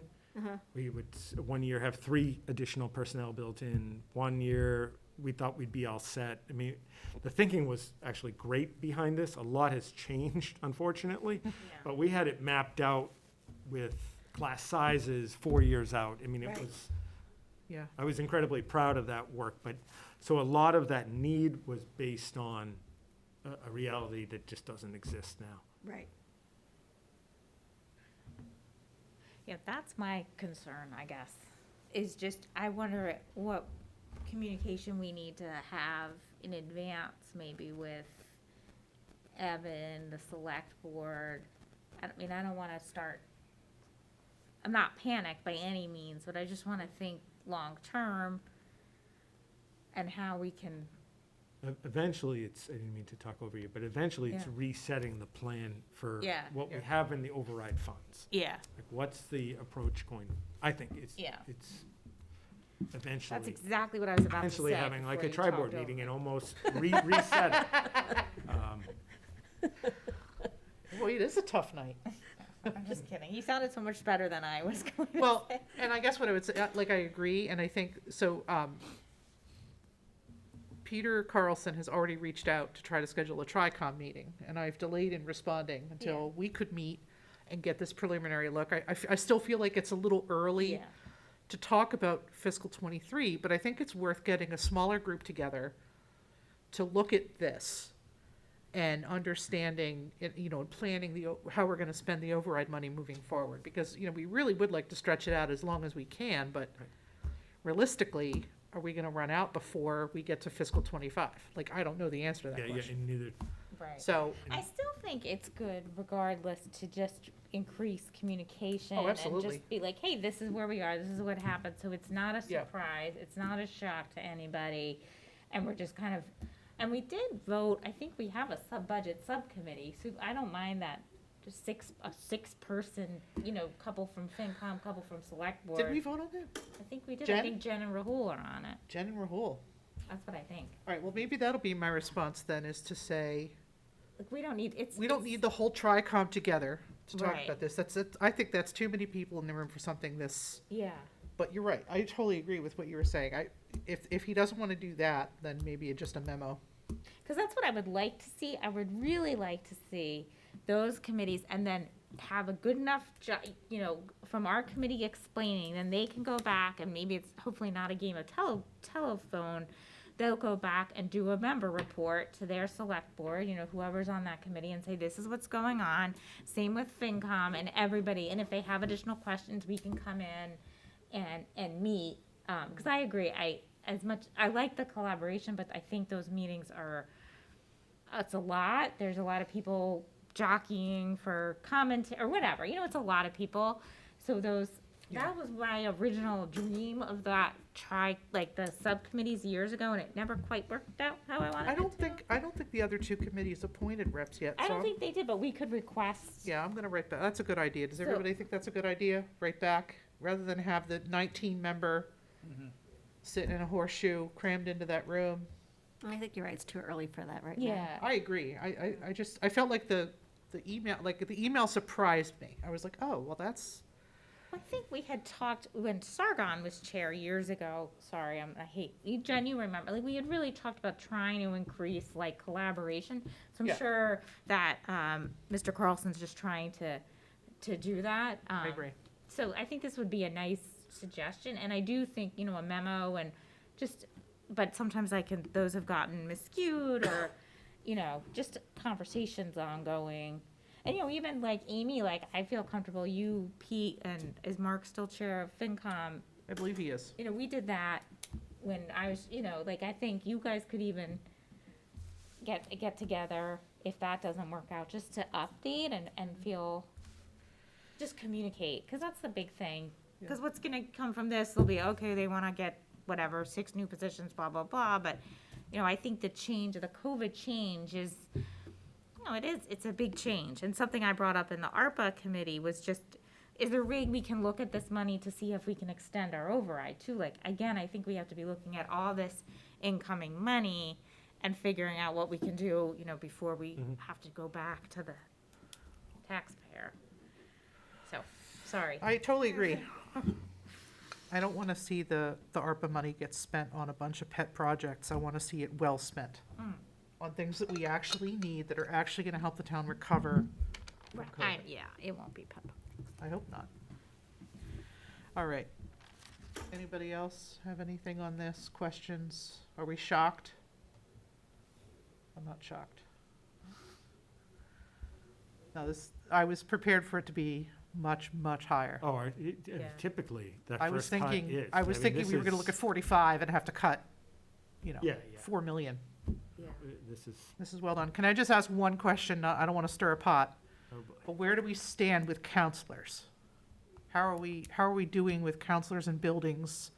Are they overworked? Do they have time to address the needs? Do we need to have more? Go ahead, Kristen. So, we've met with each of the administrators. We actually meet with Sharon Buckley and Patty Champy tomorrow or Thursday, and talk about social emotional needs and how are we meeting them. Our last meeting was 2 or 3 weeks ago, and Sharon Buckley was saying that of the districts that she's worked in, she feels like Grafton does a really nice job with recognizing needs, finding ways to help support students and families and teachers. So are we perfect? Absolutely not, but I think we at least are in the beginning Yeah. stages of making sure that we're taking care of what we can. We took a huge step forward. One of the better moves we've made was hiring, we last year had a split counselor between Millbury Street and North Street. We added an additional counselor, so we have one counselor based at each school. That has been a game changer.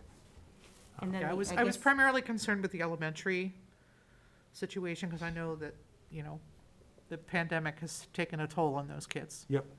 So they've definitely been working, they're doing great work. There isn't a time we go to either school where we don't hear about how valuable they have been. I know they're working their tails off. Well, I have no doubt that they've been valuable. I'm just more concerned with, it's a 6.5 or 7 hour day. Are they able to meet every child's needs, or do we need more staff? Well, I think they're obviously having both full-time paired with, we have greater coordination between Patty Champy and Sharon Buckley. That's new for us this year, to have oversight Okay. and coordination of their work, when before they were essentially in silos. So that was a change to this year, and we increased the number of hours in terms of our partnership with Shrewsbury Youth and Family Services. They coordinate wraparound services, they come into our schools, so that's been a tremendous asset. Awesome. I anticipate that question's gonna come up, so I wanted to make sure you had an Yeah. answer. All right. We're Well, hearing thank a you. lot about mental health services Oh, when yeah, I yeah. see 6 positions. I mean, I understand the importance of drama and the arts at the high school level and being able to support kids, and, we talked about, like a public speaking type of course, which I think would be awesome. Because kids need that skill. Great. Thank you so much. All right, thank you. Moving along to policy. Eddie? So we have one policy that's first, and then we have 4 policies that the policy committee reviewed and made no changes to. So with your permission, I'd like to go review the last 4 first. And then Sure. we can look at the first one on our list tonight. I have no objection. So, the last 4 being ECA, ECAC, ECBB, and ECE, all regarding building and ground security, vandalism and fire policy, our grounds maintenance, and traffic and parking procedures.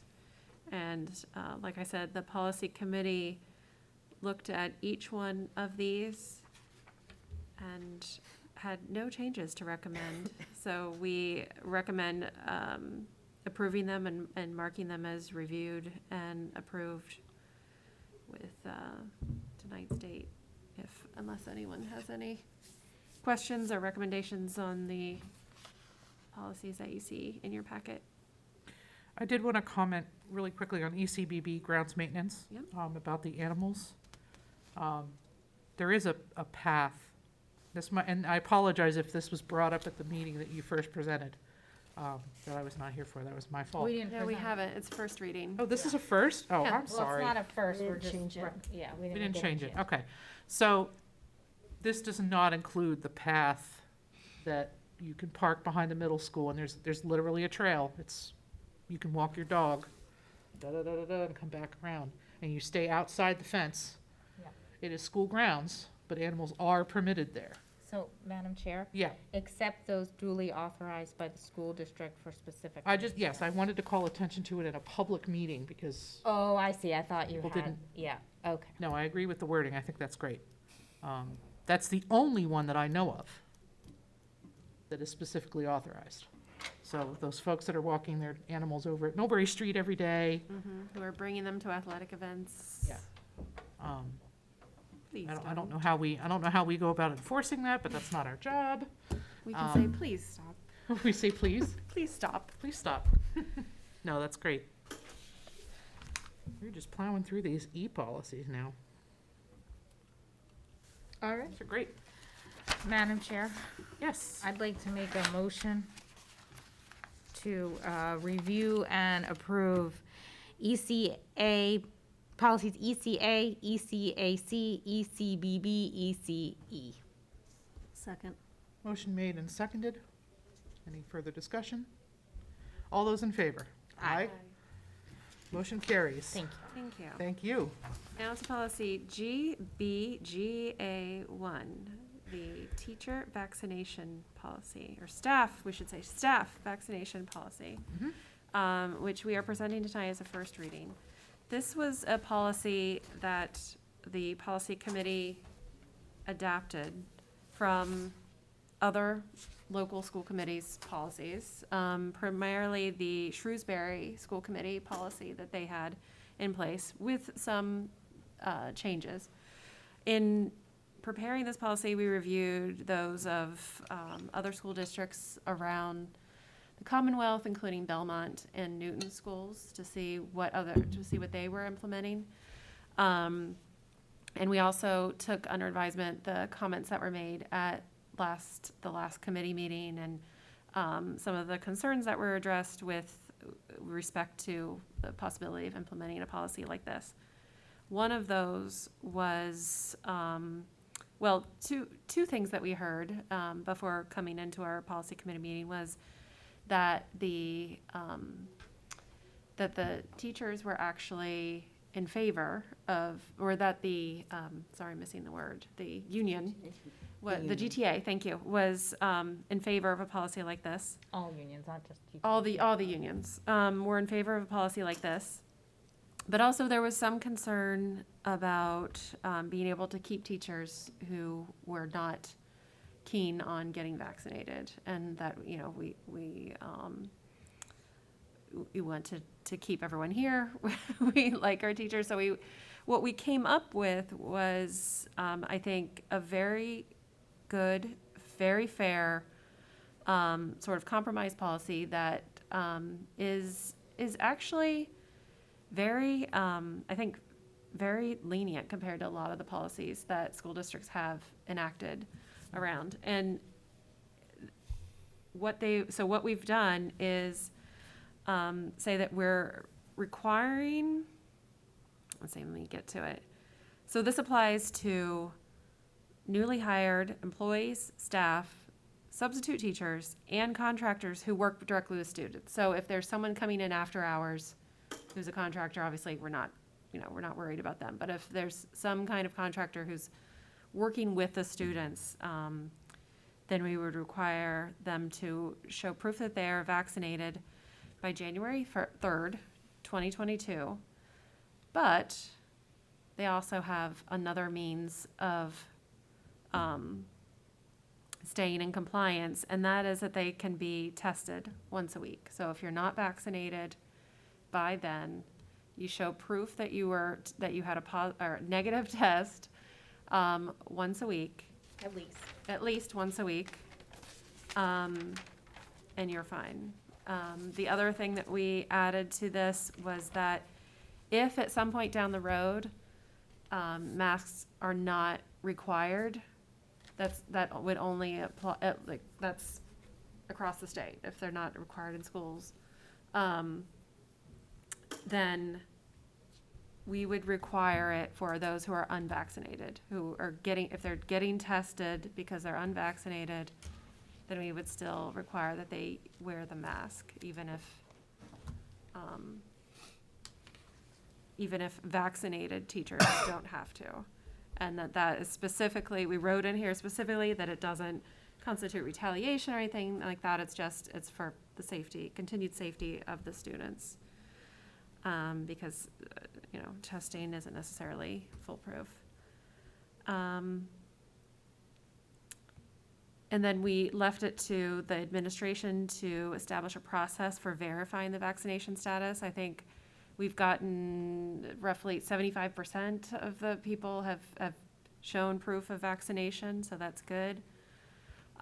We're hoping that one thing that this might do is encourage those who have been vaccinated but haven't presented that card to show that to us. So our anticipation is that there are actually few teachers who at this point have not yet been vaccinated, and that we'll find out what that number is more precisely after implementing a policy like this.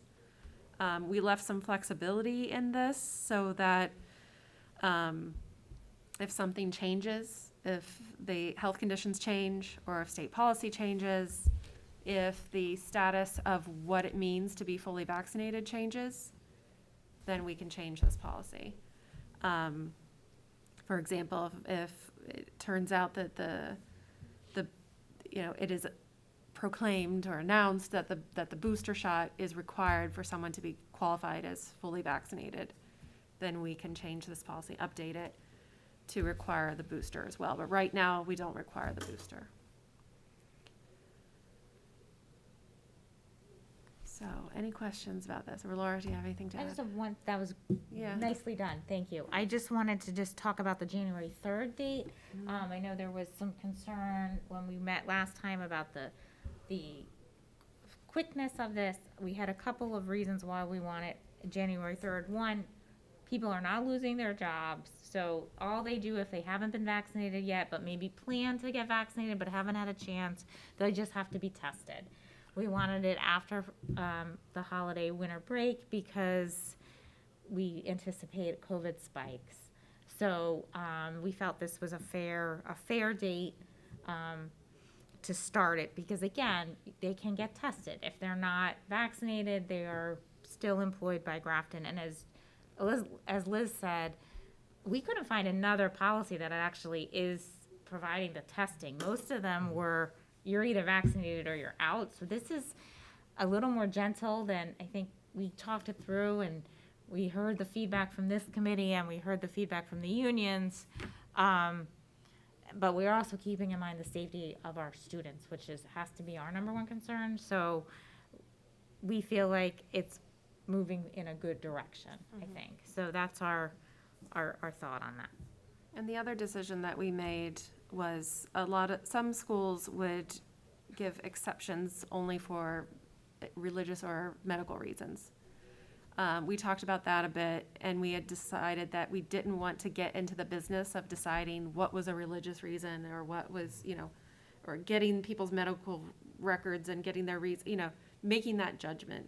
So they have this option. They can get tested, and that's simply, it's more cut and dry, a little easier to administer, I think, and doesn't require anyone to try to, have to make a case for themselves as to why they should qualify for that exception, which we thought was fair to anyone who, maybe that was private for them, or. Yeah. So, I don't know, I think we both, and Kristen was on the meeting with us as well and offered her feedback, so I think I speak for the subcommittee when I think we're pretty pleased with this. Obviously, we're open to feedback, but this was our best thinking, and I will say, Laura's right in that, in all the policies that we looked at, I didn't find one that didn't put a staff member on leave, at least, if they weren't vaccinated, in implementing a policy like this. So, obviously not all school committees have a policy yet regarding vaccinations, but those that we reviewed, they all were much tougher than this. But I think it's a really nice compromise, protects our students. It's, it's more protection than we have now, which puts us in an improved place, starting January 3rd. And, for those who think it's not enough, I would say I think it's better than we have now. It's an improvement, and I think it's very fair. And, I'm interested to hear what anyone else has to say. We've talked enough, I guess. Right, that was well done. Any questions? Rahul? I have a quick one. The testing, do they have to get it on their own, or the school is providing the testing? Yeah, I think we talked about that. They have to get it. We didn't want to put in the policy because it wasn't, I think Jay presented last time, if we can give it to them by the school, we absolutely will. But we decided that didn't need to be in the policy on how that kind of goes under the process, I believe, with administration. So it would be great if we can, but if not, then that's going to be a condition of employment. And that might be for some people too much for them, and we'll have to sorry, Kristen. But given that we, we have a limited number of the Binax Now tests, and we want to make sure that we have enough for the students too, so we just, didn't, like Laura said, didn't want to include that as part of the policy, and that gives us that flexibility to be able to try to provide that if they want to, but I haven't It's found a just not a district yet policy. that's covering it. yeah. Most of the districts that I know of, the teachers are having to make the time to make the appointments to go get tested on their own. So I think we're being very, I hope we can do it. I really hope that we'll be able to do this at least, for the first 6 months of this requirement. Hopefully, we won't need it at all next year, right? If I may also just clarify, in terms of the protocol for the testing and the collection of the vaccinations, if this policy is accepted, what I'll do then is I will impact bargain with each of the unions. And that I would also meet with the nursing staff to see what they suggest for the protocols, and also MNA, which is the Nurses Association, and I guess the Board of Health as well, that we would consult with in determining that protocol. Would that also include the frequency? It would also include the frequency, yes. I'm a little worried about, I know it says at least once a week. I'm hoping it's more than once a week, because once a week isn't really gonna help. Yeah, and we had a lengthy discussion about that. Again, we wanted to give administration and the process a little bit of freedom. Let them do their, Let the experts do what they know and give us the basis of the policy, which to me is really, you're vaccinated or you get tested. But yeah, we talked about that, which is how the at least got in there. no, I think that's smart. But yeah, it is a good point. I'm a little, and I think we also talked about it, look, if this doesn't work and we're seeing increase, then we're gonna come back and we're gonna have to go, We might pull the reins in a bit. we have to pull the reins. Yeah. And I hope when you impact bargain, this is already a compromise, so. And a generous one, I do think. We value our staff, we value their, but And this is good for them too, to, keeps them safe. keeps them safe from Yeah. one another as well. Yeah, safety first. Oh, good job. Any other? Yeah, so for the January 3rd, like, when's the mask mandate supposedly? Is that January? January 15th. Like, I was thinking push it out further, because if we don't approve this until like December 14th, that'll give people enough time for the 2 doses. But And, I think, sorry. especially if we're asking them to possibly go out and get it themselves. Like, it's just a lot, so that's all. But that's just a suggestion. Yeah. Yeah. That's just a suggestion. We That's talked just about me. that, and I brought that up too. I was thinking more of having it later to give people complete time to be fully vaccinated and safe.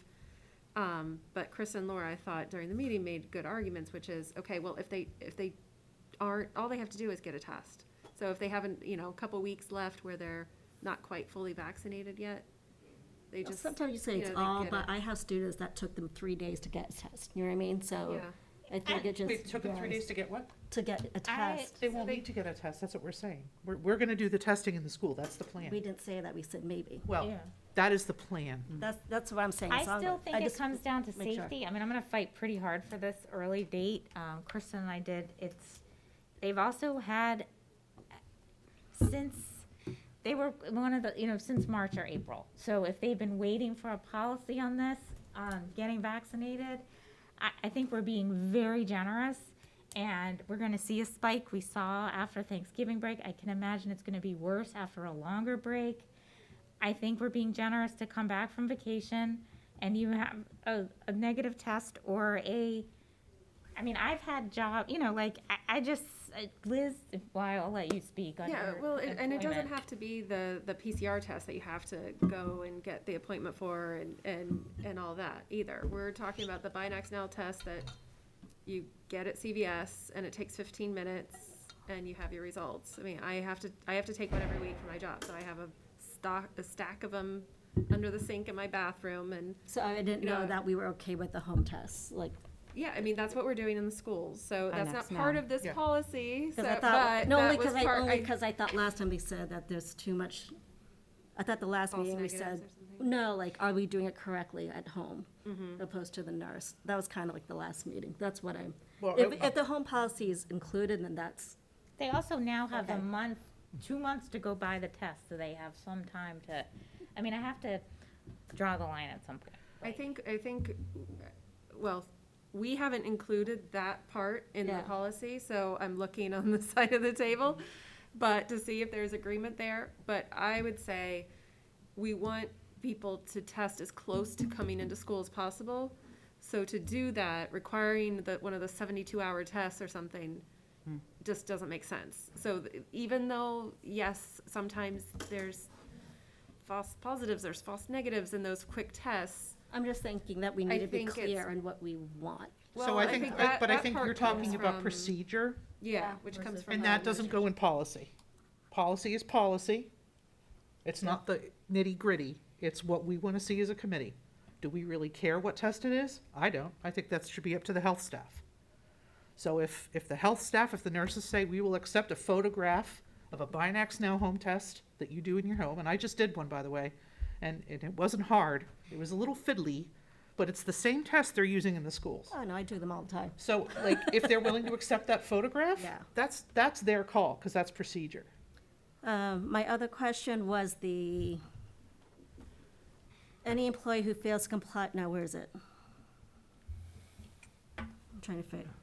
Probably at The the part two, where it says including but not, even if those precautions are no longer in place for vaccinated individuals, that those precautions, I guess I'm not really sure I understand what's, So that's what I was talking about, where if it comes to be that vaccinated people do not have to wear masks, then those who are unvaccinated will continue to have to wear masks at Grafton Public Schools. And so we talked about this, and we had a difficult conversation about it, because we don't want people to, I don't know, be judged or something. There was a conversation about that, but it came down to the students need to be safe. And the two things that are going to keep them safe are the testing and the masks, if they're not vaccinated. So we felt like it was more important to make sure that those students are safe than to, have some sort of divide between the masked and the unmasked. So that's why we put this in here. This language was adapted from, I forget, someone else's policy that they had used, and we thought it was important to keep this in there. So if it comes, so that we have that extra precaution. I guess my question would be, if the state gets rid of the mandate, are we allowed to still Yeah. do that? Or is there any legal, that's because I'm not sure. Yeah, our face coverings policy is still in place. No, but I meant like if the But state what, gets rid of it. right, so we have one, Yeah. UCA something. Yeah. That's still in place. It's currently being trumped by the state policy. Yep. If the state removes their policy, ours is still in place until we take it out. Right. And right now, that policy says everyone has to be wearing masks. We could change that policy Okay. in the future and say only unvaccinated people have to wear masks. But that does not constitute retaliation. Yeah, because I think, I'm thinking more of a student, this is now the staff, but I was kind of think of the students. Oh, that's a This whole is- other. That's a whole policy. other- this is yeah, just yeah, staff. Yeah, no, and Yeah, I'm very no. sensitive to Just that, staff. yeah. Absolutely. But I'm kind of thinking we should be sensitive to the staff as well. That's kind of where I'm coming Yeah, from. and I agree Yeah. to a point, and I think No, I our agree- I first, agree. what's our first is to students. And again, if it's a choice between I don't want to get vaccinated and I don't want to wear a mask, maybe one will get somebody to be vaccinated, or they wear their mask, or they have the right,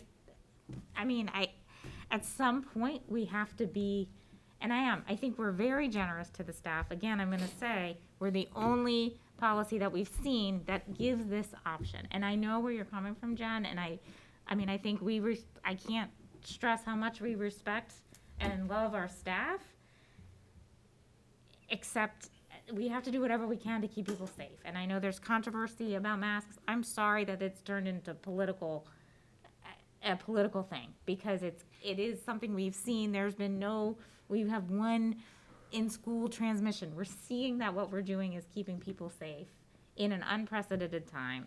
So we're doing something here to try to keep, some of these people are working with our most vulnerable students. And they're refusing to get vaccinated for whatever their choice is. And we're respecting that choice. They need to take that additional step to keep themselves safe. And if they choose that they don't want to do that, then maybe this will get them to get vaccinated. And this is only if that mask Right, and with requirement Omicron, gets you know, lifted, and we could continue to still require it for everyone too. But if, you know, we're just saying that we don't I mean, we could necessarily require have to. people to wear funny hats every day in our dress If I can interject, because we're going back and forth and not going through the chair. Oh, I'm sorry. That's all right. It's really hard to have a good discussion. One thing that I feel very strongly is that we have a responsibility to the children in the district, not only to keep them safe, but to keep the buildings open. And we can't keep the buildings open if we have 20 staff people going out because they have COVID. If we come back January 3rd and 20% of our staff is out, we can't open the schools. Like, I don't want to be on the news for shutting buildings down because we don't have enough teachers. We can't just go get new ones. And I feel really strongly that we need to keep the students and the teachers safe. And then they gotta wear masks. That's it. They gotta wear masks. I really don't see us, I mean, I'll say it right out. I know the state says January 15th, but that's 3 weeks after the Christmas break. That makes no sense to me at all. None. People are gonna go away, they're gonna have fun with friends, they're gonna go all over the country, they're gonna go back to school. Let's take the masks off. No, you know what? I don't think that's a good idea at all. But for the purpose of this discussion, I agree. I think this policy is very generous. And I hope that it encourages as many staff as possible to either show us that they're vaccinated, which I do think is probably what's really at work here. I think we've got a number of staff who want to be able to keep the masks on, and so they've decided not to disclose, and that's their right. They don't have to. And if they would rather go get tested than reveal that they're vaccinated, that's their decision. Because I can't believe that many teachers specifically are not vaccinated. I can't believe that. How many teachers do we have in the district? Or staff, not just overall? Staff is like So two. staff is about 550. Yeah. And my most recent numbers that I have, either, we don't know their vaccination status. I have 88 Right, that I'm not sure of at this point. right, So that's only 16%. right. Of our staff. And that spans all staff, so not teachers specifically, that's all Right. staff. I don't think we're inconveniencing a huge number of people here. And even if we were, safety first. So, good job, policy subcommittee. Any further discussion? The only thing I wanted to add was I noticed just in the version that we printed, the paragraph number was missing in this second paragraph that starts, "This policy applies." It should be paragraph number 1. Oh, yeah, I wondered where one was. Totally. Okay. I missed that when Yeah, me we developed the final draft. Can I ask what the difference is between employees and staff? Staff might be consultants that aren't a full-time employee. We just didn't want to say all employees. We could just say all staff, I suppose. I'm just wondering, because there are a couple places where it says employees and staff, and then it says staff must demonstrate they're fully vaccinated. So you're basically, staff is permanent? Is that what you're saying? I think we're saying employee is permanent. Then you probably either want to add employees to that Yeah. line or take it out of the rest Yeah, of them. where are you? Which line are you Just looking above at? paragraph 2, it says staff must Oh, demonstrate. yeah, we probably want to add employees to Employees that, and staff. just to be consistent. I didn't notice that until just now. Yeah. Sorry about that. Do you agree with that, Kristen? Is that, doesn't So- staff encompass? I think when we were discussing, we wanted to make sure that we incorporated all that are on Grafton Public Schools payroll, but then also we contract with French River, we contract with other agencies for different OT, PT, those kinds of things, and making sure any of the staff that come into the building.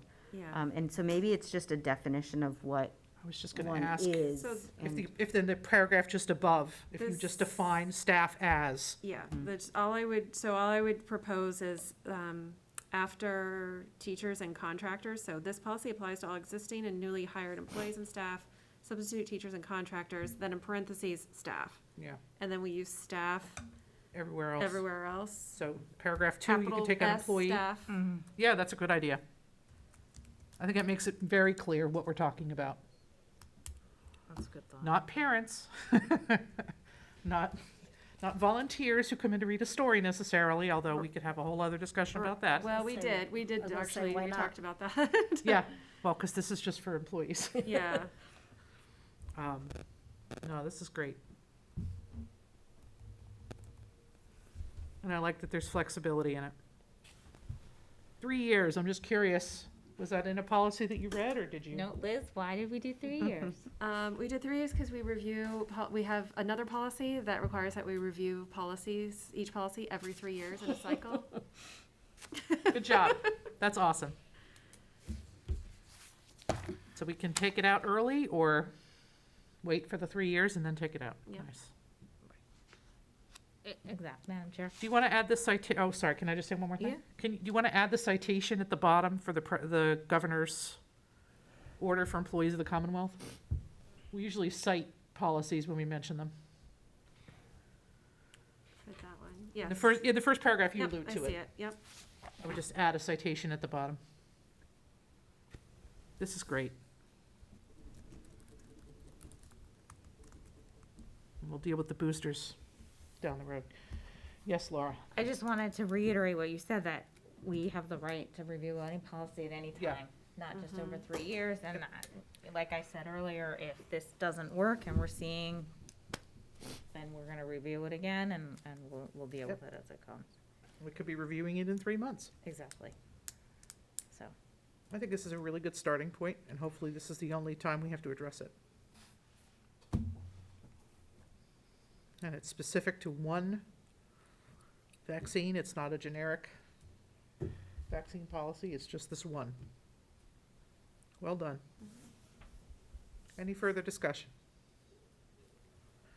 I'll take a motion. Make a motion to accept GBGA 1 COVID-19 staff vaccination policy as a first reading. Second. Motion made and seconded. Any further discussion? Seeing none, we'll move to a vote. All those in favor? Aye. Opposed? Abstentions? Motion carries. Good job. All right, we're running slightly behind here. We can go to member reports now, right? Did those policies already? Okay. Member reports. Anybody have a report? I do. Go for it. My computer died during the policy discussion, You though. want me to go while you Yes, bring it please. back up? I just wanted to, oh, Jay did my report, that's why. I just wanted to talk about some things that have been going on in the schools. One thing he didn't mention that I thought was really awesome was the 4th grade vocabulary parade, which is my favorite thing that my kids never got to do. I love seeing all the creativity where the kids make a word and then they have to dress up like the word. I just think that's the coolest thing. And I love that the schools post the photos for us all to enjoy. And to kind of piggyback on all the great things going on in the schools, it struck me how grateful the kids are. They're not taking anything for granted this year. They know that, and it's almost kind of sad really in a way, you know, that it could all be taken away in, you know, just like it was on March 13th, 2020. So I think they really have, even the middle schoolers, you know, they've developed an appreciation for being able to go to school and participate in these programs and to learn together. It's more fun. And it's nice to see, but a little sad. So please wear your masks.